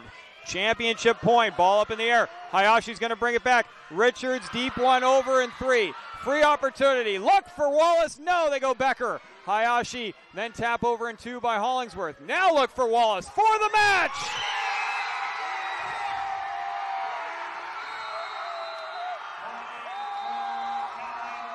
Kathleen Wallace. No better way for the Bulls to finish it than giving it to their senior leader. 25-12, 25-15, and with 8 straight points to close out their 3rd straight D5 championship on a kill by Kathleen Wallace. 25-21 in Game 3. Branson has won the D5 title. To the backfield, it's Hernandez and Northcutt. Set to throw is Thomas. Has time. Goes for the home run. It's intercepted in the end zone. Seemed like they tried to go to Martin, and Martin slipped. Stockton, Hilmar, and Escalon. That's going to do it, folks. Victory formation, take a kneel. The clock comes out. The clock will tick down. The players jumping up at midfield. I think I see a Gatorade. Did we have a Gatorade shower? We most certainly did. Casey Taylor getting the shower there. Very much deserved. down to 12. Great tackle there by Ronald Williams there to make the stop for Helix. And the Helix fans are starting to celebrate here. This is going to be the final play. 5 seconds. Pow will hand it off. And they're going to get in the end zone. Touchdown. That's Keegan who gets in, but that's going to be the end of the ball game. 44-6 will be the score. So Oceanside scores on the final play of the ball game. And gets a consolation prize just to make this is kind of say that, hey, we didn't get shut out. So 44-6 is your score. And Helix is celebrating on the sideline. Oceanside streak of 7 straight championship games has been ended. 2 minutes and 5 seconds left on the clock. Clock rolling. 3rd down and 15 for the Patriots. Dylan, he's got time, steps up. He's going to chuck it deep. He's got a man open. Seth Collins with a diving catch. He hauls it in at the 25. Oh, my goodness. I'll tell you right there.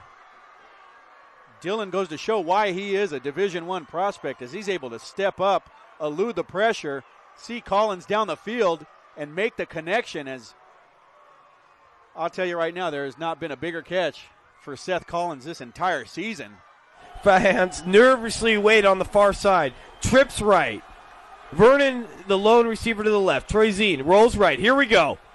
And he's going to be... Oh, he gets away, but can't get away from the second slew. Vacaville takes over on downs, and the crowd erupts. So does the sideline. Got to watch it. Got to watch the sideline here. Yeah, Remember, really they were up stepped 35-26. 2 unanswered touchdowns. That's going to do it, folks. Your 2011 Division II Sac Joaquin Section champions, the Vacaville Bulldogs. They win 39-35 in a classic. Although they have no timeouts, they'll get the ball on the sideline, try to set something up. They can get a couple dribbles and a shot. I tell you what, that was a gutsy call there by Coach Aguiar. Oh, what a shot! I tell you what, Javier Kirksey, from well beyond the three-point mark, takes the inbound pass, throws it up off the glass, and nails a three. And you've got the finish to this Cinderella story as the Ridgeview Wolfpack win the Division III boys title 43-40. And what Caroline Martin to serve. Is 3rd time the charm for Palo Alto. Martin over, dug by Irvin. Lauren, backside, Bedard, Ghani, long, and that's the ball game. And Palo Alto comes from behind. They were down 13-8 in Game 5. They win it 17-15. Koenig, who will continue to play baseball at the next level. He is going to Central Arizona. About 45 minutes outside Phoenix.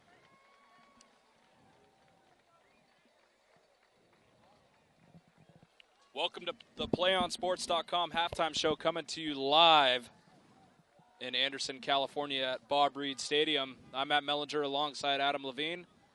And our halftime score is 35-19 with the visiting Red Bluff Spartans in control of this one. This has been a great, outstanding, such a fun game to watch. Both offenses just running on all cylinders right now. The defense just needs to work a little bit harder to get a few stops, and the scoring should slow down if that happens, but if not, it's going to be a shootout, and it's going to be fun to watch. Crookshank and Sandow, both of our quarterbacks, having outstanding games. It's crazy. I was just going to say, both controlling the game, both on the passing end and running end, too. Both in such different ways, too. Crookshank does it both with his arm and his feet. He's not afraid to run with it. He kind of seems like a Robert Griffin III light kind of player in that aspect, whereas Sandow, he's more of a field general. He tells his people where to be, and they get there, and he gets them the ball when they need it. And both guys able to take the ball themselves. Oh, yeah. Without any hesitation. Some scores from around the league up here in Northern California. PV on top of Las Plumas 28-0 as they scored with 4 seconds left in the half. Kind of like Red Bluff did here for this game. Scored late. CV beating Orland 13-7 at the half. CV with 239 total yards in the game, with 163 of those coming from on the ground. Paradise leads Sonora SoCal 21-7 at half. WV 10 and Enterprise 7 at the half. Brad Woods and Austin Holabaugh with TDs and WV with a 29-yard field goal. Something we haven't seen yet. Here in this game, we haven't seen a field goal attempt. Neither teams needed it. They just put it in the touchdown. Put it in the end Yeah, zone. they've handled it on their own accord. Shasta beating Eureka 21-0, and Placer loses to Foothill 42-14. The one that stands out to me right there is the PV game. They struggled last week, but it's good to see them doing well in this game and on their way to a win. That was a game we were supposed to cover tonight. I think we got a bit more of exciting in the game. Oh, yeah. Glad it played out the way it did. So our production crew here, Justin Barney, our cameraman, doing his thing. What's up? Great job. Harrison Matthew Potato Zarchin, our producer. And we are just about set for kickoff here in the second half. Kind of regretting not getting a hot dog at halftime, to be honest with you. They have some pretty good hot dogs here. It's too busy looking up the score. Scores from around the league. We were very busy during halftime. So there you see Anderson getting their legs warm. That's really important. When you go into the locker room, your legs tighten up without a proper warm down so some lactic acid can build up. It's really important to get in even a small warm up before the action gets started because you don't want cramps. If I'm the Anderson coach, I'm telling these guys in the locker room at halftime, settle down. Yes. You're down by 2 scores. Well, 3 technically, but they're still completely in this game. We have a lot of football left to play. If I'm the Red Bluff coach, I'm saying, hey, keep going. Yeah. Keep pounding. Keep doing what you're doing. Just defense needs to tighten up a little bit. But if their offense continues the way they've been playing, it's not going to be a problem for them. For Anderson, they just need to cut out the silly penalties. Those 2 pass interference calls on them really, really hurt them. You know, Tucker Goliford in the backfield for Red Bluff. Mitch Fox, a good threat. Oh, yeah. They have 4 deadly threats coming from that offense. Actually, I'd even say 5.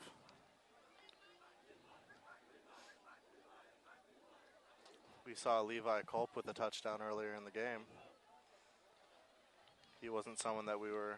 The 6-foot, 185-pound... big guy. Making his presence felt. Yep. You probably read an article from a Reading-based website that didn't say he was one of the key factors of this team and said, hey, pay attention to me. I'm pretty good. Oh, yeah. So the guys getting set here to go. It's going to be Anderson. Start this third quarter. Connor Ross with quite a leg, I must say.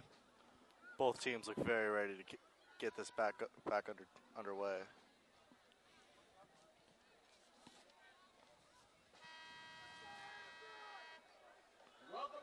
Emershai and Hearn back to receive the opening kickoff,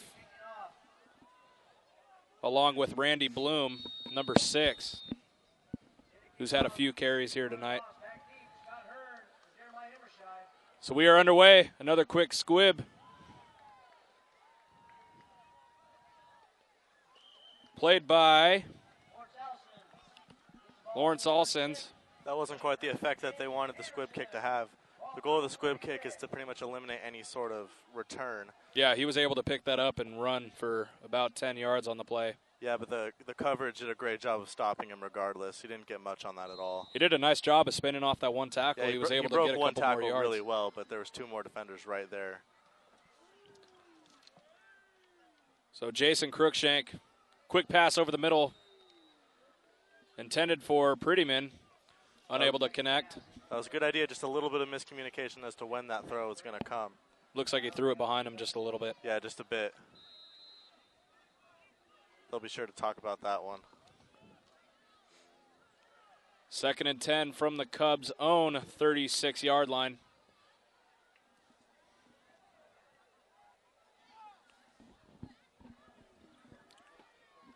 Crookshank with the option, able to bounce off a defender there and take it himself. Dodging what would be tacklers, able to run his way to about the 46-yard line, so he picks up about 8 or 9 on that play. This kid is fearless, and he has some legs on him. I'm calling him a kid. He's actually bigger than I am, but... And he's going to get the first down. It looks like he almost got taken down in the backfield, able to find a way out of that one and scrambled good out of that. March on. Nice job there by Jason Crookshank. So Cubs looking like they're fired up here on their first drive of the second half. Those neon cleats, I can't take my eyes off of them. Emershide takes the handoff. Got a penalty on the play. And there's a flag. But he gets a couple there, Jeremiah Emershide. Let's see what the flag is for.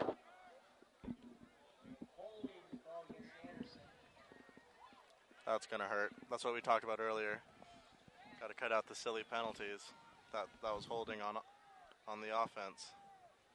You know, instead of getting 5 yards, they're going to lose 10. So, yep. Coach isn't going to be happy with that. Also, if you're the running back who has a nice run like that. Yeah, he's not going to be happy with that. Takes away what you worked for. Come on, man.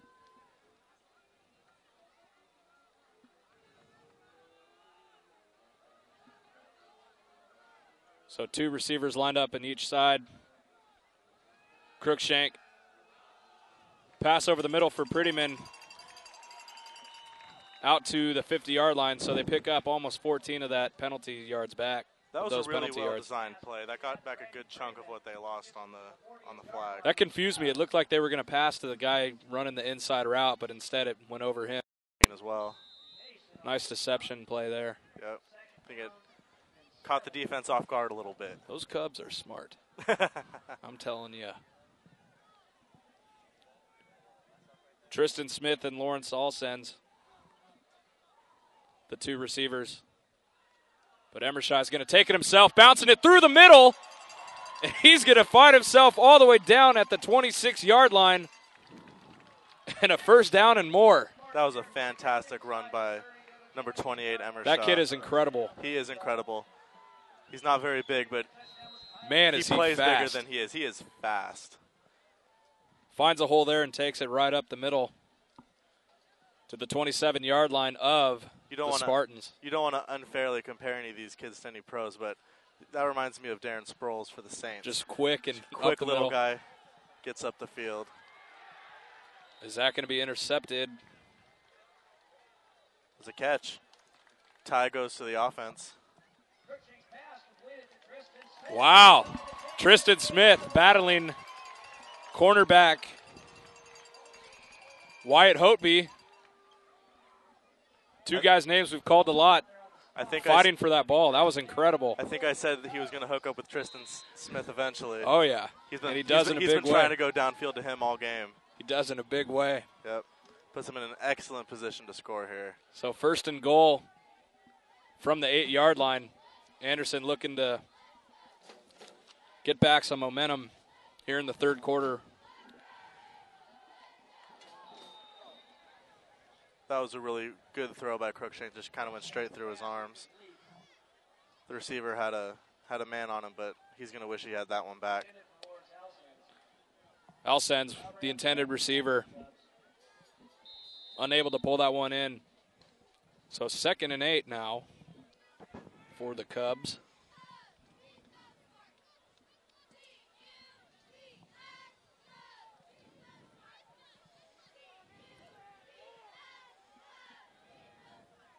Smith and Alsens, the receivers.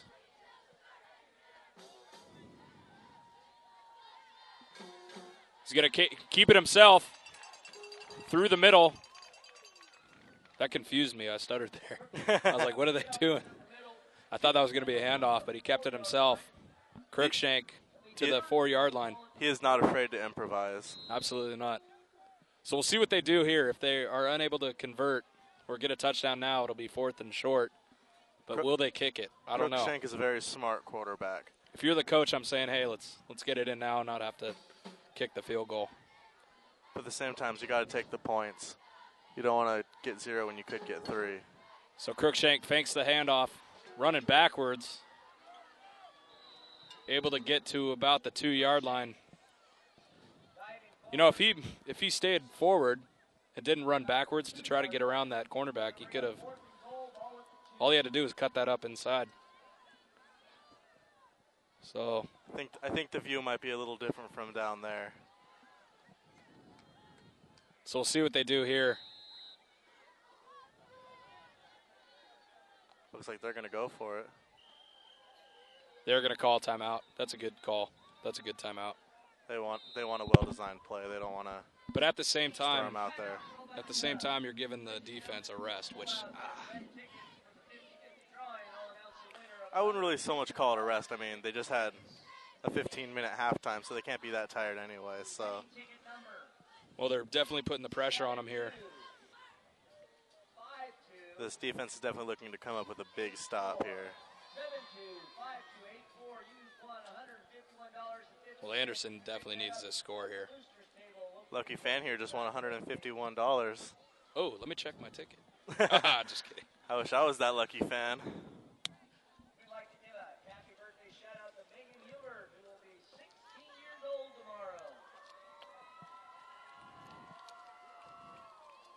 Looks like a cheerleader is going to be celebrating her 16th birthday tomorrow. Big cheer from the crowd. Girl looks terribly embarrassed. This is a great time. I feel like we're involved with the crowd even though we're high up here. But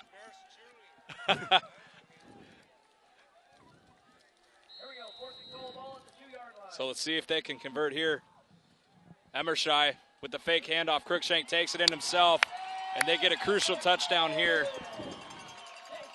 Crookshanks is a smart quarterback. He is. You never know what he's going to do. He's very deceptive. You can't tell what he's going to do. A play could be going perfectly. He's supposed to throw, but if he sees a hole, he's not afraid to take it.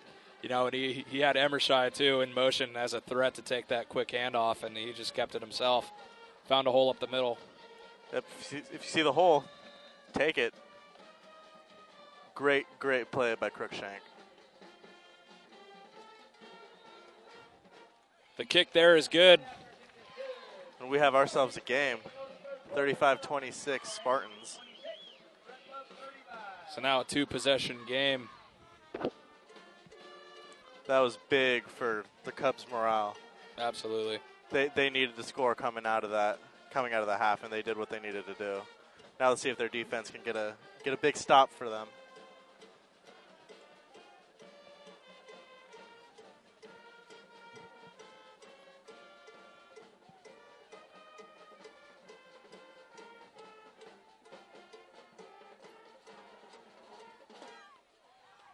So both teams last season didn't have too good of a year. So this is a rivalry game, to say the least. Yeah, only 20 minutes separates these two towns. If that, even. It's a few exits down I-5 here in Northern California.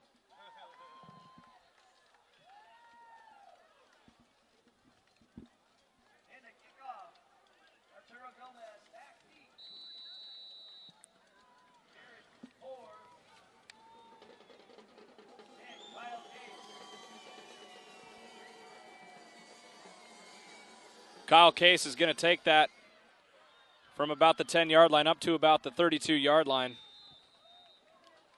So a quick return there. That'll bring Mr. Sandow and company back onto the field here for their first drive of the second half. They're going to want to get those 7 points back that they just gave up. Well, I hope so. Just a little early in the game to just play a prevent defense.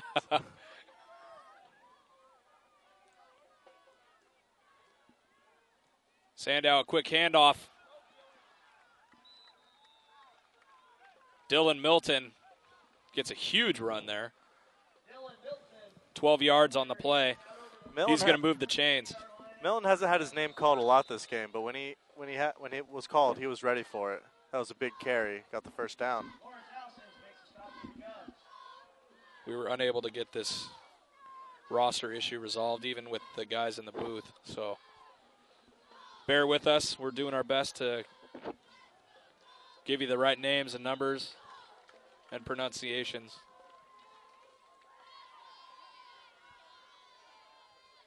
That carry there for just a few. He battled for that few, too. He ran straight into about 5 blue shirts.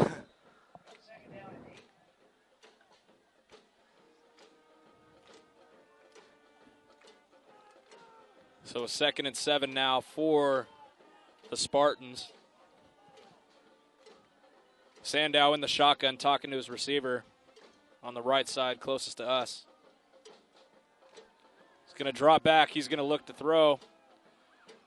Complete to Mitch Fox. With the forward progression, he should have the first down. And he does. He got it. Hey!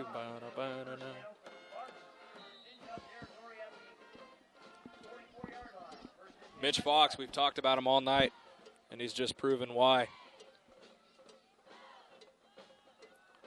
This offense is just so fun to watch. You never know what they're going to do with it. Jared Poor in motion. Hand off to Cody Demarath. Gets pushed back, but his forward progress will be at the 38-yard line. Even with getting pushed back, he still almost got out of that and ran around the pushed, side. He got pushed back almost to the line of scrimmage, and he still was on his feet. He was fighting for that. He was still on his feet. He's like, I am not going down without a fight. Poor, the lone receiver. Quick handoff right up the middle. Quick burst there by and he is gone. Tucker Goliford, and that's going to be a score there for Reading. Red Bluff, not Reading. And he had the hole the whole time. Yeah, he saw that opening. He took it, and he took it to the promised land. The second he got that ball, he was almost immediately through the secondary. Yeah, defense had no shot on that. That was just a great, great play.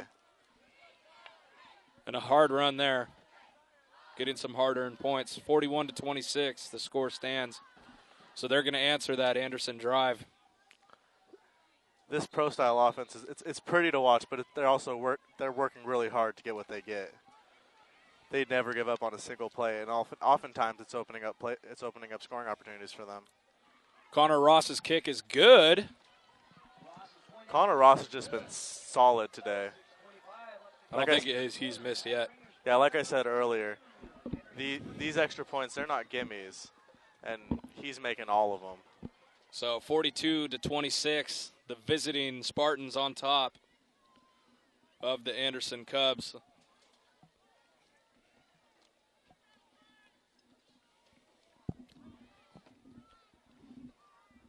I can't believe how much scoring we've seen tonight. It's just been so much fun to watch. 68 combined points. This is nuts. A lot of football purists would say a 3-0 game is a great game. Yeah. But as a fan of the game, you got to love seeing these high-scoring affairs. Yeah, it keeps you on your feet. It keeps everybody on their feet, the crowd into it, the players, the guys working in the snack shack. I think they're a little mad that they're working tonight, not watching the game. We should order pizza up to the top here. I think they're a little busy making those delicious hot dogs. Oh, yeah.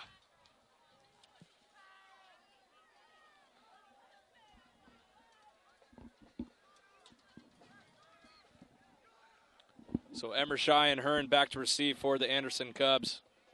Connor Ross is going to kick it away. And another quick squib. Bobbled there by... They're not taking any chances with these kicks. They do not want to give them the opportunity to run one back. And Randy Bloom is able to fall on top of it almost immediately. Randy Bloom's getting a lot of action just falling on top of squib kicks. He's fallen on 2 or 3 of those today. Jason Crookshank in the shotgun. Drops back. He's going to roll out. Run it back through the middle. Picks up a few before getting clobbered by that Spartan defense. This kid loves to run. Well, with cleats like that, I would too. They make him look faster than he is, and he's pretty dang fast. And he is very fast. We've seen it all night long on the keepers and the quick rollout passes. He's keeping this defense very off balance. I'd like to see him use Tristan Smith a lot more, though. Yeah, he's getting Tristan Smith is getting open. It's just a matter of him being found. Emershai to the outside.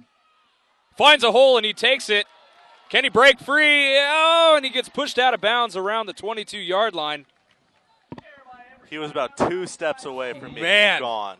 That kid is crazy. He is fast, and he is fearless. And he's down. That is not good.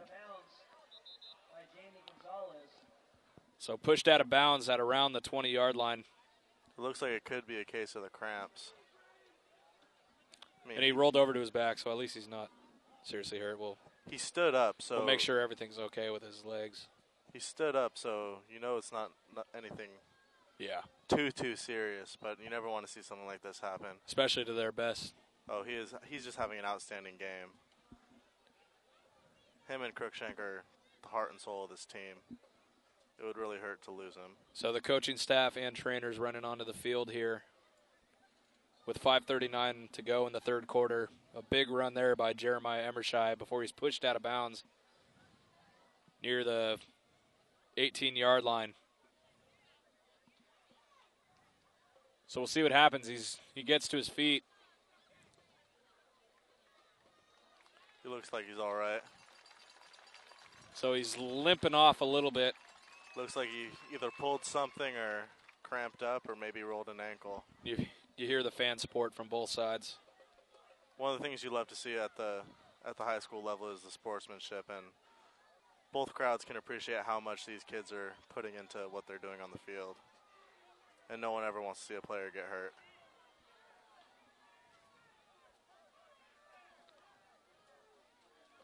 So we'll see who's in the game for them now as Emershai comes out.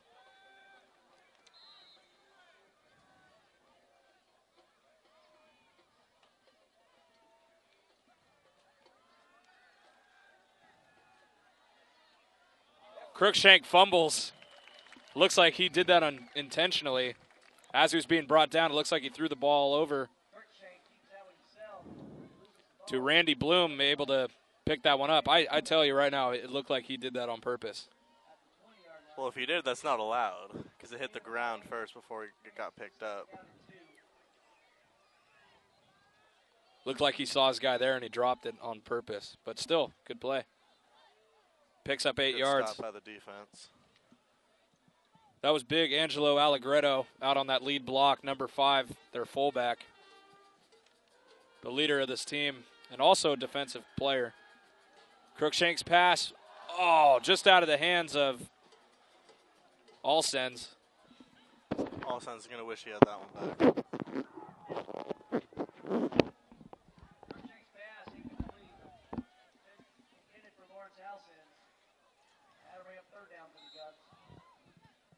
So 3rd and short for the Cubbies. 4:50 here to go in the third quarter. I'm loving this band. Oh, they're fantastic. It's taking me back to my high school days. Back in the lovely town of Fairfield, California. Last week at Paradise vs. Napa, we had the touchdown siren right in front of us. That was a treat. So we trade that in for a band this week. It's always nice to see the traditions that each school has. Oh, yeah. That entrance music during the game was great. Little Hell's Bells going during the warm-ups. Yep, and the that Cubs was pick awesome. up the first down. Gave me chills.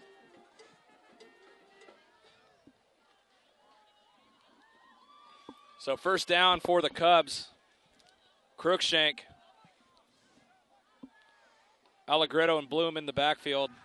Looking to pass here. Almost picked off by Sean Freeney of Red Bluff. Scott Hearn was the intended receiver on there. So a 2nd and 10 now for the Cubs on the Spartans' 21-yard line. 16-yard line. Do we need to send you back to grade school for math? I do. The numbers are tiny. I've got glasses on, but we got a fence right in front of us, but it's fun. We can still see everything. Crookshank in the shotgun. Bloom in motion, filling in for Emershai. Quick pass out to Scott Hearn. I did not see Scott Hearn there at first. I'm like, where's he throwing that to? Then Hearn just kind of showed up there. I'm like, oh, not a bad play.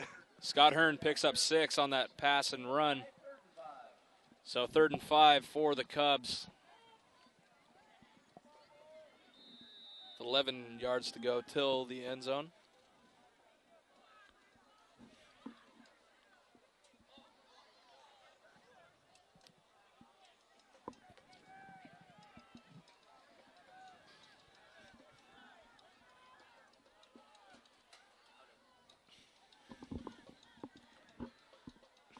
Crookshank back to pass, takes it up the middle. Shakes a defender, has his towel ripped out, and he is down to the 1 yard line before fumbling into the end zone, and they're going to mark him down. So Crookshank almost gets in on his own before losing the ball. This is a resilient Cubs team. A lot of teams would say, you know what, we're down by 16 points already. Let's just call it a night. But absolutely they've got too not much for the pride Cubs. for that. They got the pride. Yep. And they still got a shot to win this game. They're technically only two scores behind. I'm standing here on my feet to get a good look at this. Crookshank, a quick handoff, but keeps it himself. See again with the deceptiveness. Touchdown for the Anderson Cubs. Crookshank on the keep. Crookshank is just so good. It's those shoes, man. I'm telling you. Yeah, those must be magic. I don't know if you've seen the movie Like Mike, where he puts on Yeah, I Bow Wow remember. puts on Michael Jordan shoes and becomes Michael Jordan. I remember that movie from back in the day, definitely. I'm thinking maybe he put on Mike Vick's cleats and got his running abilities. He has just been outstanding this game. That's the second one he scored. So Crookshank looked like he was going to hand off to Angelo Allegretto, but takes it himself. There you see Allegretto in the backfield. Their big fullback.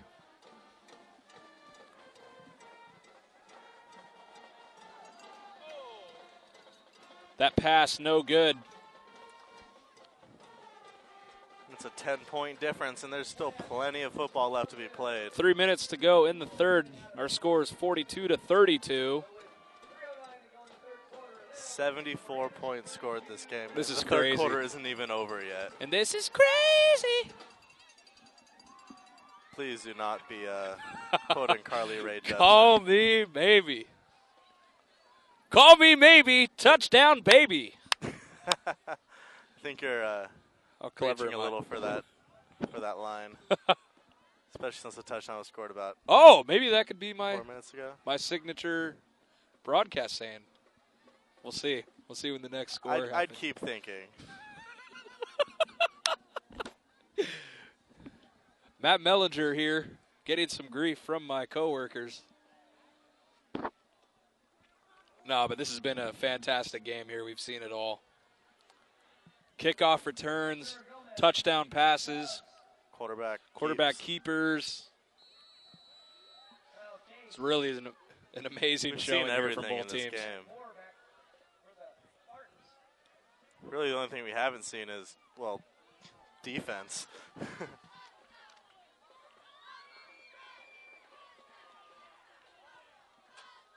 Surprised they haven't called the whistle on that one. His progress stopped about They wanted- 8 seconds ago. They just wanted to let him fight a little bit for some more yardage.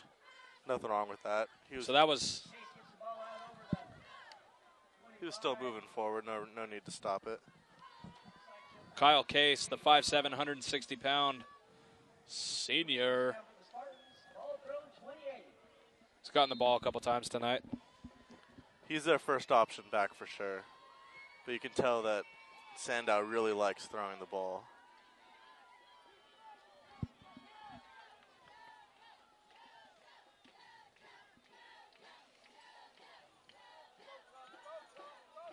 It's a hard run there, and he's going to find a hole. Oh, he is gone.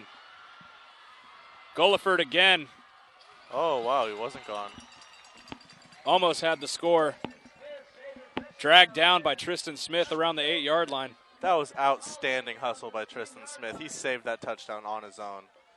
Both of us thought he was gone, but Tristan Smith tracked him down and got the save.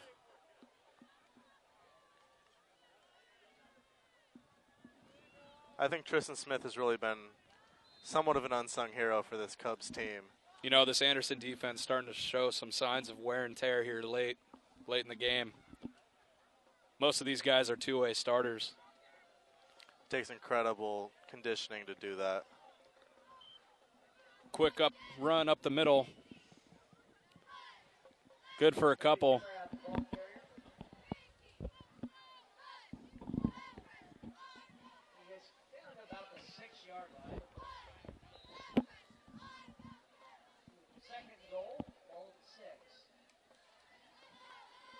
So second goal here for the Spartans.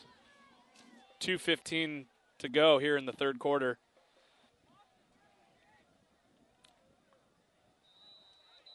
Great job by Sandow drawing those guys off sides.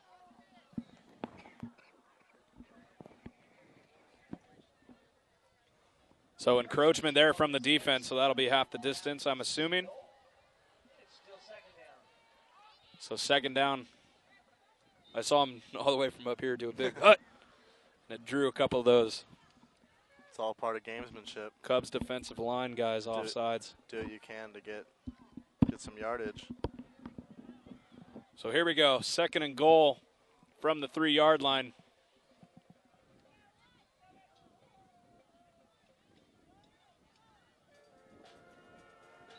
A quick handoff up the middle. Looks like it's going to be about at the 1.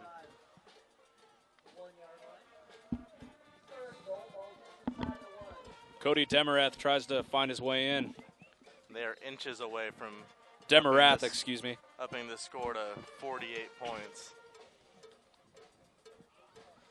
Minute 23, clock ticking here. This has just been the definition of a scoring spree for both teams. Oh, and there's a fumble there, recovered by Anderson. Some miscommunication in the backfield. Anderson has it. That has to be a huge disappointment for the Spartan offense. But such a big, huge relief for the defense of the Cubs. So Crookshank deep in their own zone. The Cubs are going to have to be careful on this, though. They're pinned pretty far deep in their own territory. They're going to have to watch out for a safety.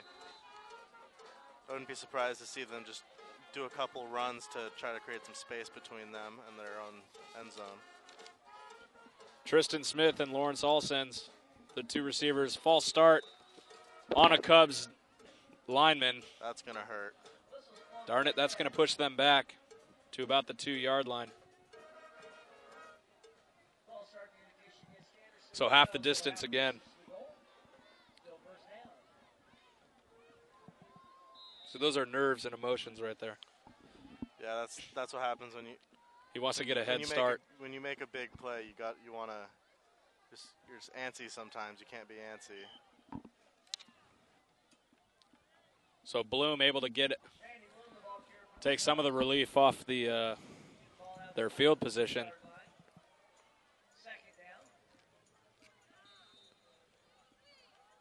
And he didn't get anything. I thought he got a couple. Nah, he got back to the line of scrimmage, and that's about it. 35 to go here. From within their own 5-yard line. Crookshank, a handoff up the middle. There he is. He's back. Emershai is back in the game and doing so in a huge way. A deceptive handoff up the middle. I can't keep up. Down. He's just so good. This is unbelievable how good this kid is. He is having the game of his life. It looked like Crookshank took it himself, but then the next thing I see is a guy on the 20-yard line by himself. being chased. It's like, what? Quick pass, bobbled, intercepted by Red Bluff.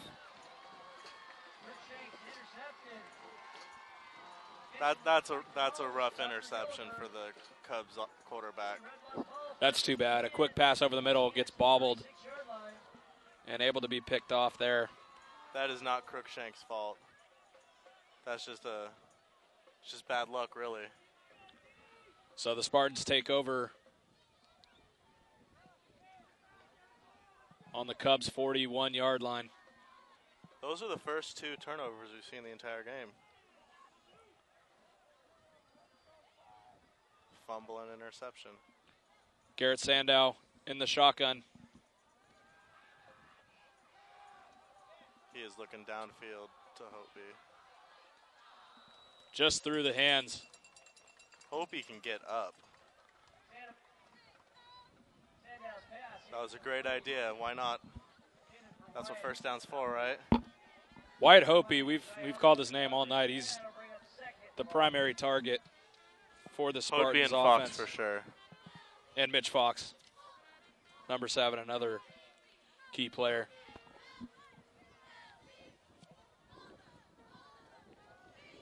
Wyatt Hopi, the Spartans see Wyatt Hopi as being their fast receiver, whereas Mitch Fox is more of their big receiver.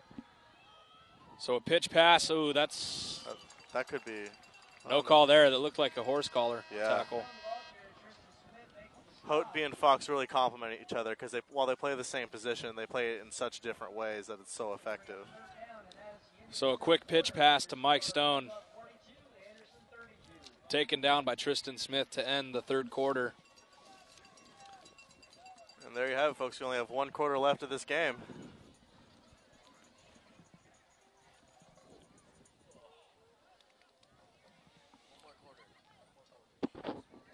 Our producer looks kind of tired over here, but he's doing a pretty good job of staying on top of things.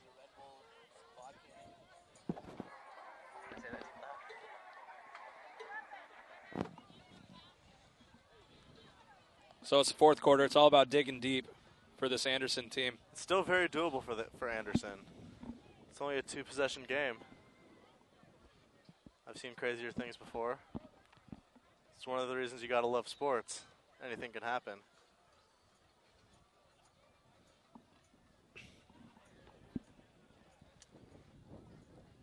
I tell you, the coolest thing I saw tonight so far was they went for it on 4th and 3 from like the 15-yard line, and they were able to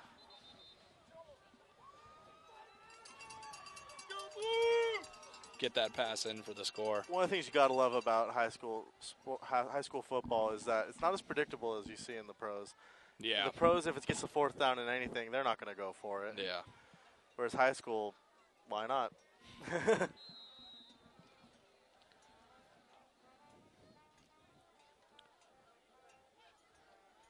Sandow with 2 guys in the backfield and a power I. Hand off to the running back, number 6.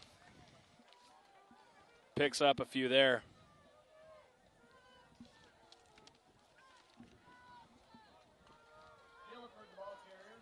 So a 4th and 5, or 4,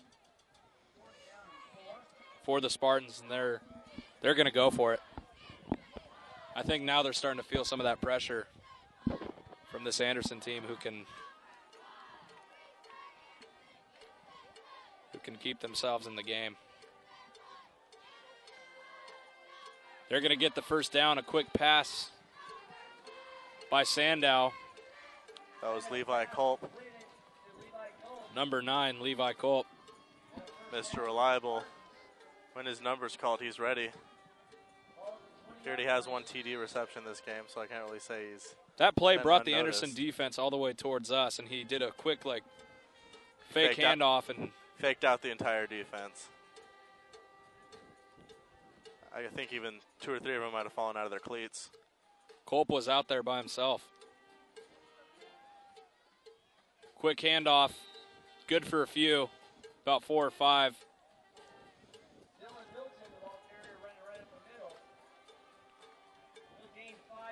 To Mr. Dylan Milton. I'm digging this Rocky music going on. Oh, yeah.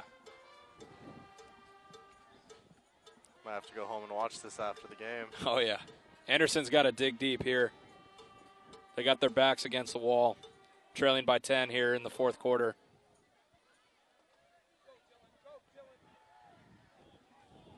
Dylan keeps his footing. Smothered by 5 blue jerseys. And he is strong. 5 players it took to take him down. Dylan Milton kept pushing his way forward. So 3rd and 2 on the play. We'll see if Sandow and the guys can pick up the first down here with 10 minutes remaining here in the fourth.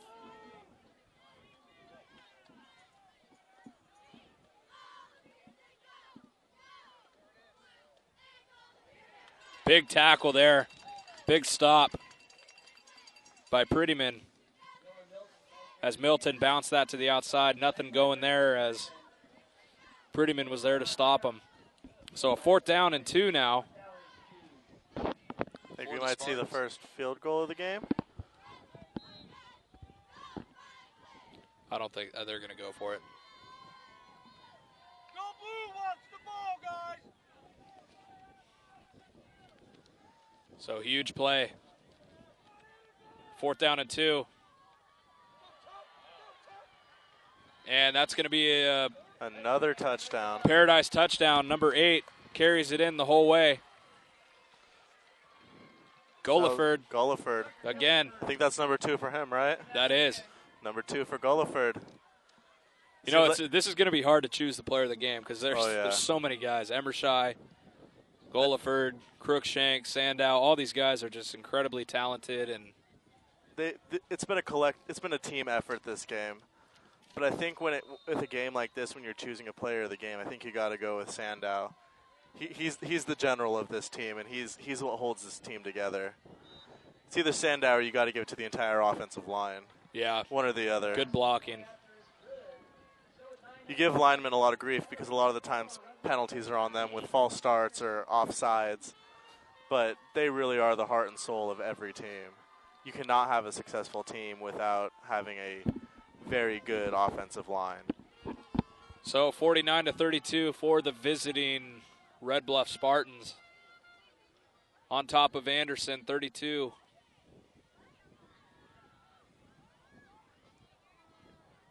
.19 remaining here in the fourth quarter.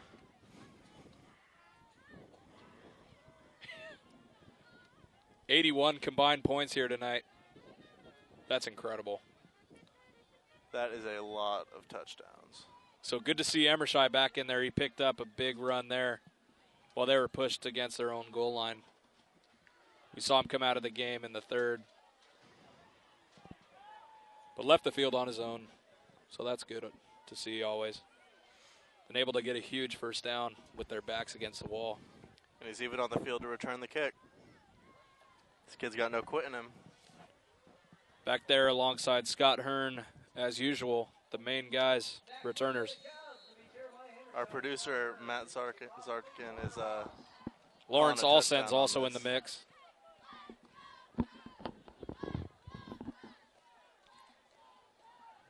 Ross and the Spartans set to kick. Do another hard squib. And our producer was wrong. Joe Santone picks up that ball and downs it on the 32-yard line.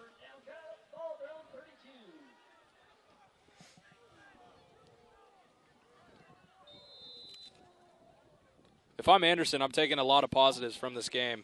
You know, through their first 2 games, they got scored 66-6. They got outscored. Yeah. So they finally found their offense. They just need to get their defense on the right track. Prettyman, the intended receiver, right over the middle. That one out of his grip. Unable to get that one in. No, the game's not over, but Anderson will pretty much have to score on every possession from here on out. And get stops on every Red Bluff possession. You know, I'm telling you, the it's the playing two ways. Both these guys playing They're tired. offense and defense. That's why their defense probably isn't able to do as well as the offense has tonight. You know, and this is going to go on all season. Yep.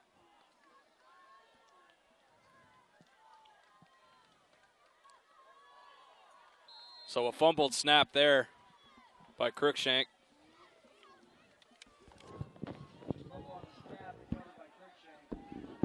So a 3rd and 11 now for the Cubs of Anderson. 8:52 remaining here in the fourth quarter.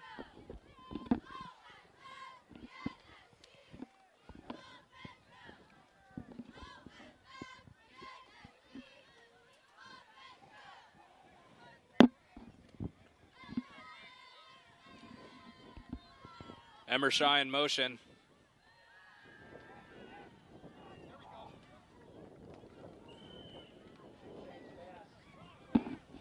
Quick pass to Bloom. Incomplete. I think Tucker Gulliford might be a little lucky not to get flagged for yeah, that was a the late passer hit. on that. That was a pretty late hit. So 4th and 11 now for the Anderson Cubs. And Crookshank is out of the game, the new quarterback. Oh, excuse me, they're punting.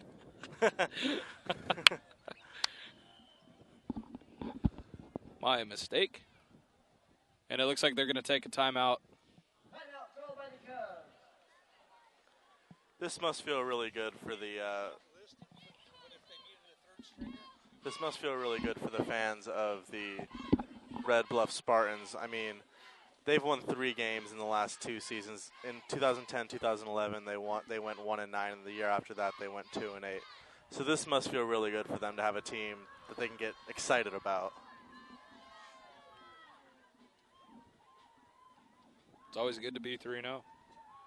2-0. 2-0, excuse me. Great start, though.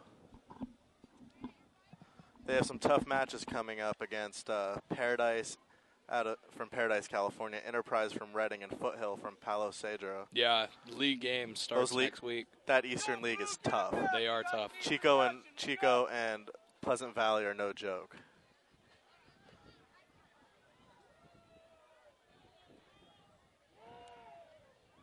But from what we've seen from them today, I think they can make a run at it.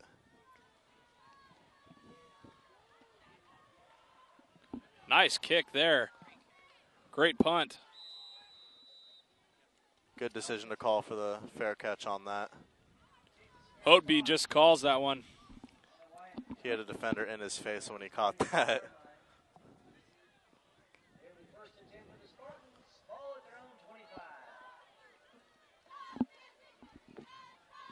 So 1st and 10 here for the Spartans on their own 25-yard line.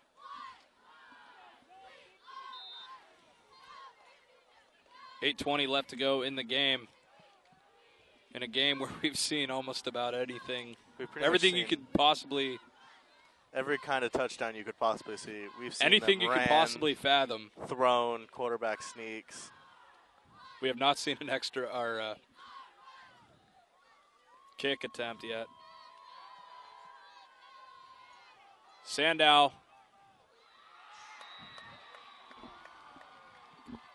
Did he stay in bounds for that? He did. Finds Hotby downfield. A great catch. pass. And they're going to easily pick up the first down. It takes incredible concentration to make those kind of catches. Catch the ball and stay in bounds. That's a tough thing to do. Wyatt Hotby has been doing his thing all night. This entire Spartan offense has been doing their thing all night.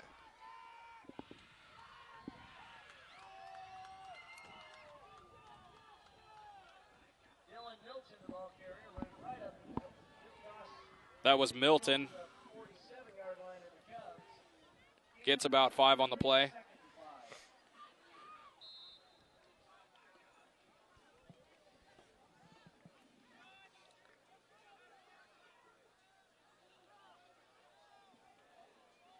Two receivers to the left.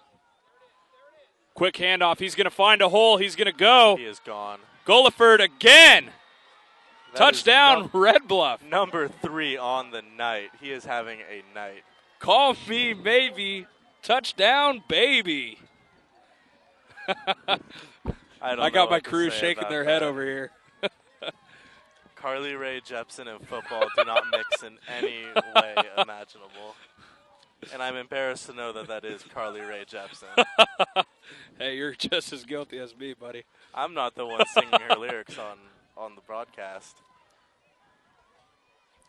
Tucker Goliford. I just don't even know what to say about this offense anymore. This is... There's not much more you can say about it. What a crazy game.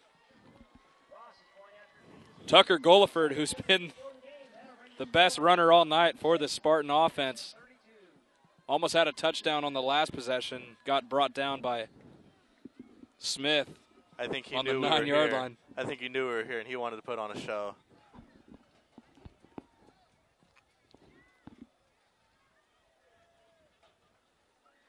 And he's not even wearing Crookshank's cleats. Nope. He's doing it the old-fashioned way.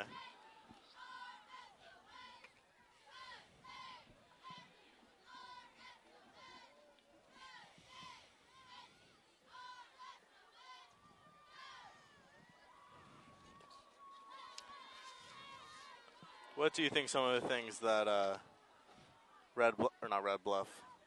Anderson can take out of this game? Because there's some pretty good positives to take out of this game. Some confidence. With only 26 guys on your team, you're a pretty tight group. Their offense really has to feel like they really found their mojo tonight. They got to just keep picking themselves up. Yep. Stay confident. Keep pushing hard. They showed a lot tonight. I would completely agree. You know, and a lot's to be said about this Red Bluff team as well. 56 points. Ain't bad. Anytime you put up 56 points, you're doing something right. And who knows? I mean, there's 7 minutes left in the game, so we could be due for scoring from both teams. Ross with another squib kick. Taken by Tristan Smith, but he fumbles. Recovered by... Who knows? Looks like it was recovered by Red Bluff. And they're calling Anderson. They're saying Anderson.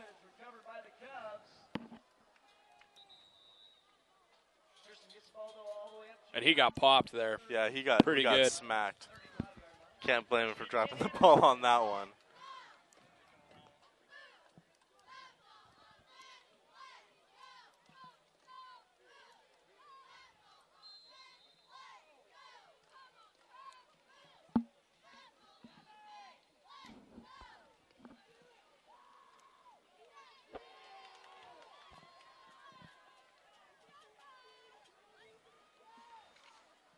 First and 10 for the Cubs. Emershai with the pass. Oh, just out of the reach of. That pass was just barely short. Alsens. He's going to wish he had that one back. So I got ahead of myself there in calling that play. Crookshank pitched it to Emershai. Emershai threw it downfield for Alsens. So Emershai's not only got legs, he has a cannon for an arm as well.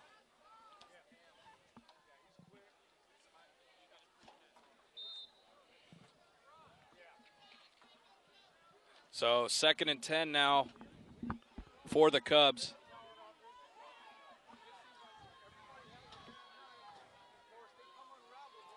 Smith, Prettyman, and Alsens, the receivers. Emershai in motion. He's going to take it himself. Crookshank down to the 39-yard line.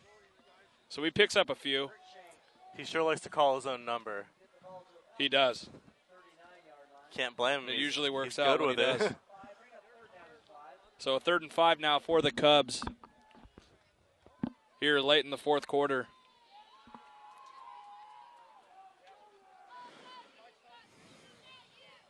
Trailing by 24. The visiting Red Bluff Spartans 56.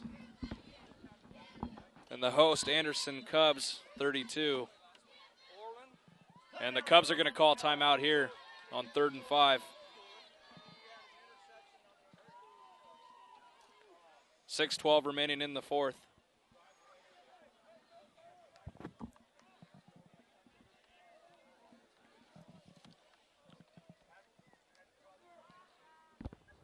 Do you want to watch more of your school's great matchups like the game you are enjoying here tonight? Tell your school to sign up for the PlayOn Sports School Broadcast Program. The program allows schools to broadcast all their games and other activities on the web. For more information, go to playonsports.com/SBP.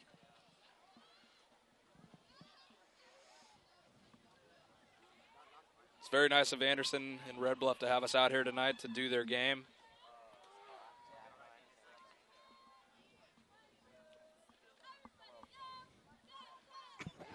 The guys will love to be able to watch the game tomorrow. Yeah, this is something special for these players. On our YouTube. And they can see it on playonsports.com. For those of you wondering, our YouTube channel for PlayOn Sports is youtube.com/PlayOnNetwork. And we're also on Twitter. So be sure you guys look us up. Crookshank's pass intended for Prettyman. Unable to complete and connect. So 4th and 5 now for the Cubs.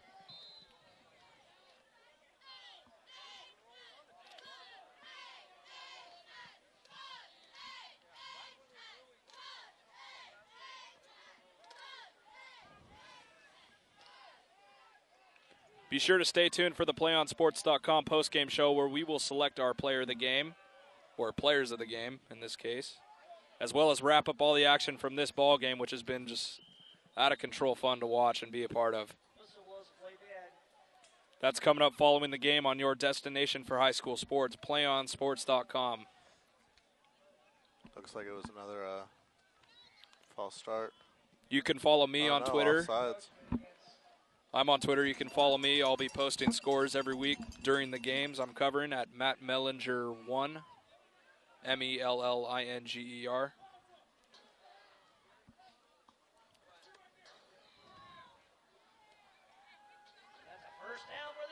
So they're going to spot that as a first down from the 49-yard line.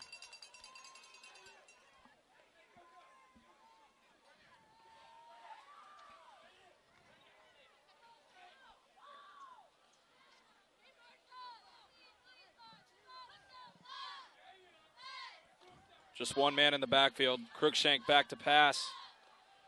He's going to find Tristan Smith inbounds. Great catch there as he was falling out of bounds, still able to make the catch. I think they're going to wish they had found him more often this game. He's having a very quiet, good I think game. so.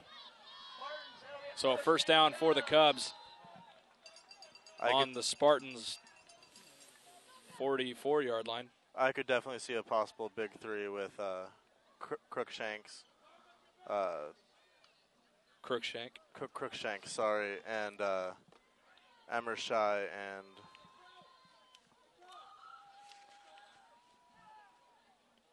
Tristan Smith. Crookshank back to pass, but he's going to be taken down there by number 32, Cody Demarath. If I'm correct, I think that was the first sack of the game. Yeah,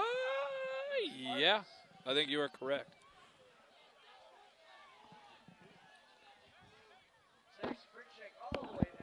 So 2nd and 20 now for the Cubs. Time winding down here in the fourth quarter with 5:30 remaining. And Demarath was in there all alone. He had nobody on him. Yep, he just went. Crookshank had no chance. He tried to move out of the way, but unable to.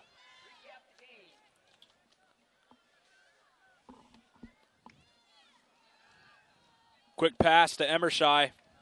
Gets the first down and more, still on his feet, out to the 40-yard line. That is a big pickup after that after that sack. That's about a 13 or 14-yard gain there. That's going to make it 3rd and very manageable. So 3rd and 6 now for the Cubs. Marching down here late in the fourth quarter. Trailing by 24, but still not out of it yet.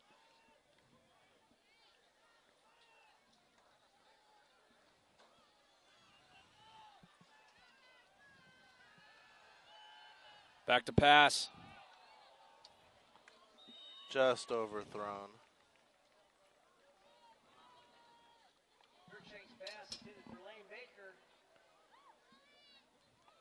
So that was Lane Baker. And at this point, you might as well go for it. That was just out of the reach of Baker there. So 4th down, Crookshank looking to convert this 4th down here.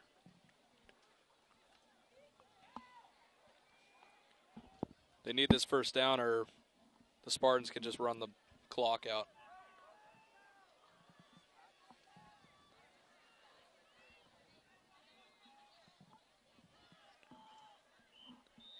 That's going to be encroachment. Yeah, whistle's blowing that play dead. So flag on the play. That's going to move him to just short of the 1st down. Dusty McMahon, number 56, is not going to be happy with himself. So nice break there for the Cubs. Yes. They got a much desired 1st down. Crookshank and the boys catch the Spartans off guard there.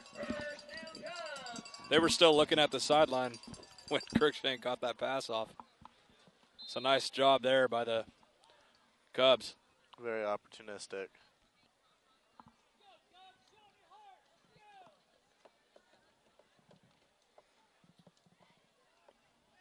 You just heard a fan yell, "Come on, Cubs, show them your heart," and I think they've really done that here tonight. These guys never gave up. They're still fighting. Even right now, Crookshank with no help there from the line, taken down for a loss. As he was looking downfield for Tristan Smith, but he was covered. I think this is an example of both teams playing very well. Just Red Bluff was a little bit better tonight.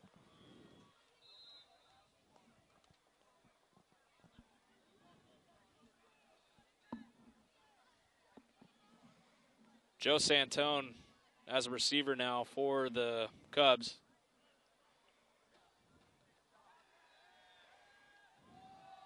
He's going to field that pass cleanly at the 20-yard line.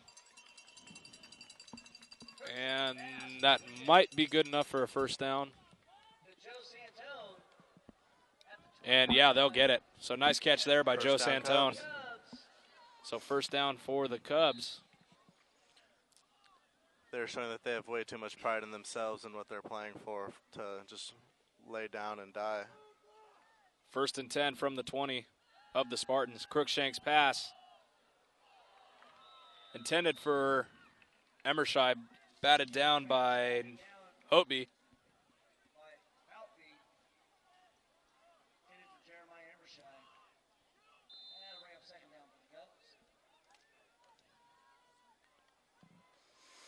I hope we get to cover these teams again. Maybe not against each other, but these are two very fun teams to watch. No, so now I feel like I know both teams, so I want to cover them again. Kind of like how I felt leaving the Paradise game. So trips right, but a flag thrown. So possibly a delay of game. Oh, false start. So 2nd and 15 now from the 25. 3:08 to go in the 3rd.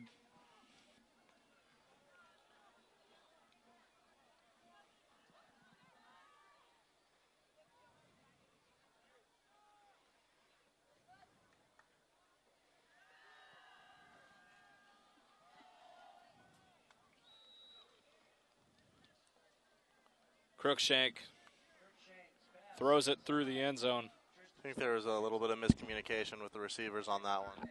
There's really no one in the area for that. Looking for Smith, but unable to find him. Overthrows that play. Overthrows him. So 3rd and 15 now.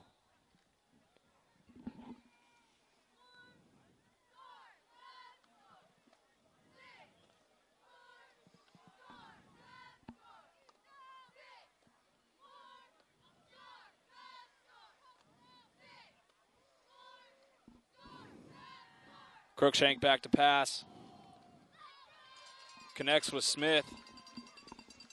Picks up a few yards down to the 12-yard line. That was a very nice falling catch by Smith. Those little things are what's going to keep this Anderson team in a lot of games. I'm telling you right now, I don't understand why they're not throwing him the ball more. I mean, obviously, Crookshank and Emershine, those guys are such offensive threats. I mean, yeah, when they're doing a pass play, he's the primary target. This is just the case of a team that is very run-oriented. It's kind of what you see with a split-back offense. Brandon Prettyman down, sitting up. So that's always a good sign.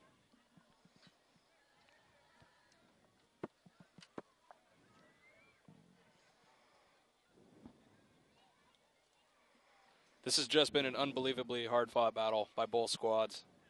Absolutely incredible. A treat to have been able to cover this game. 56-32, the score right now.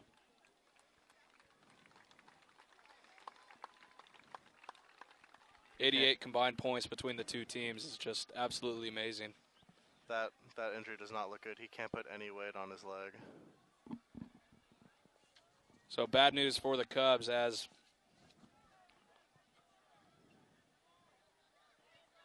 Brandon Prettyman's being carried off.